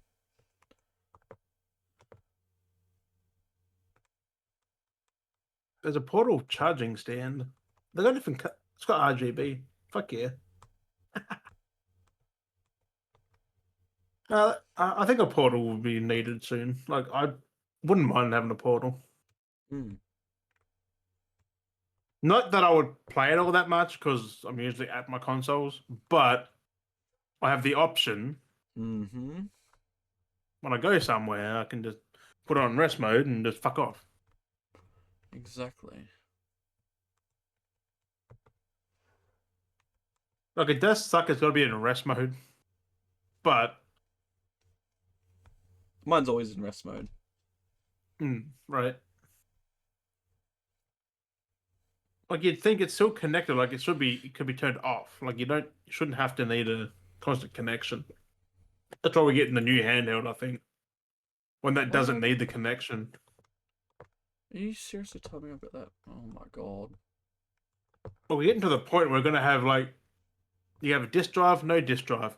You want a Portal or an actual handheld, like a Switch. Like it's got at that point you're gonna have 2 varieties of each. And it doesn't hurt. It gives people options what they want.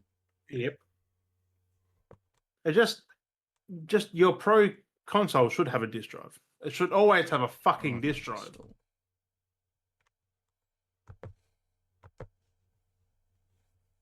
Or it shouldn't be $200 for the Pro. Fucking that's cheap. Anyway. $200 That's what would have been back in the day. No, that's a fucking lie. It's still way more than that. But I got nothing else I could talk about this week. No, that's to be honest. I was gonna keep talking about all the shit I was gonna talk about just then. I'm gonna go do some Expedition 33. Finish Act 1. Get ready to move my shit. Well, that's it. So you might be looking at a brick wall behind me and my window, not the curtains, the blinds.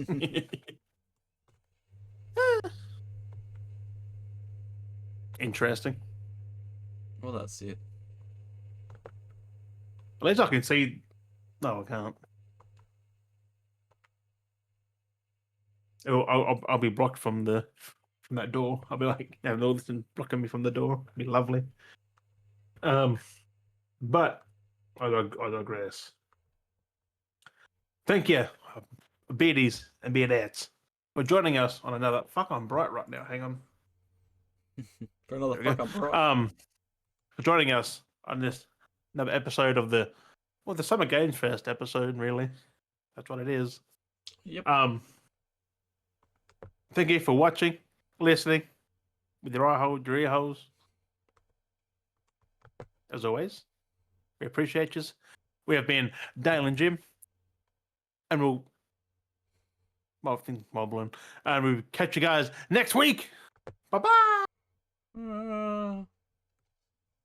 I hit the desk and the fucking lights like me. I was like, fuck.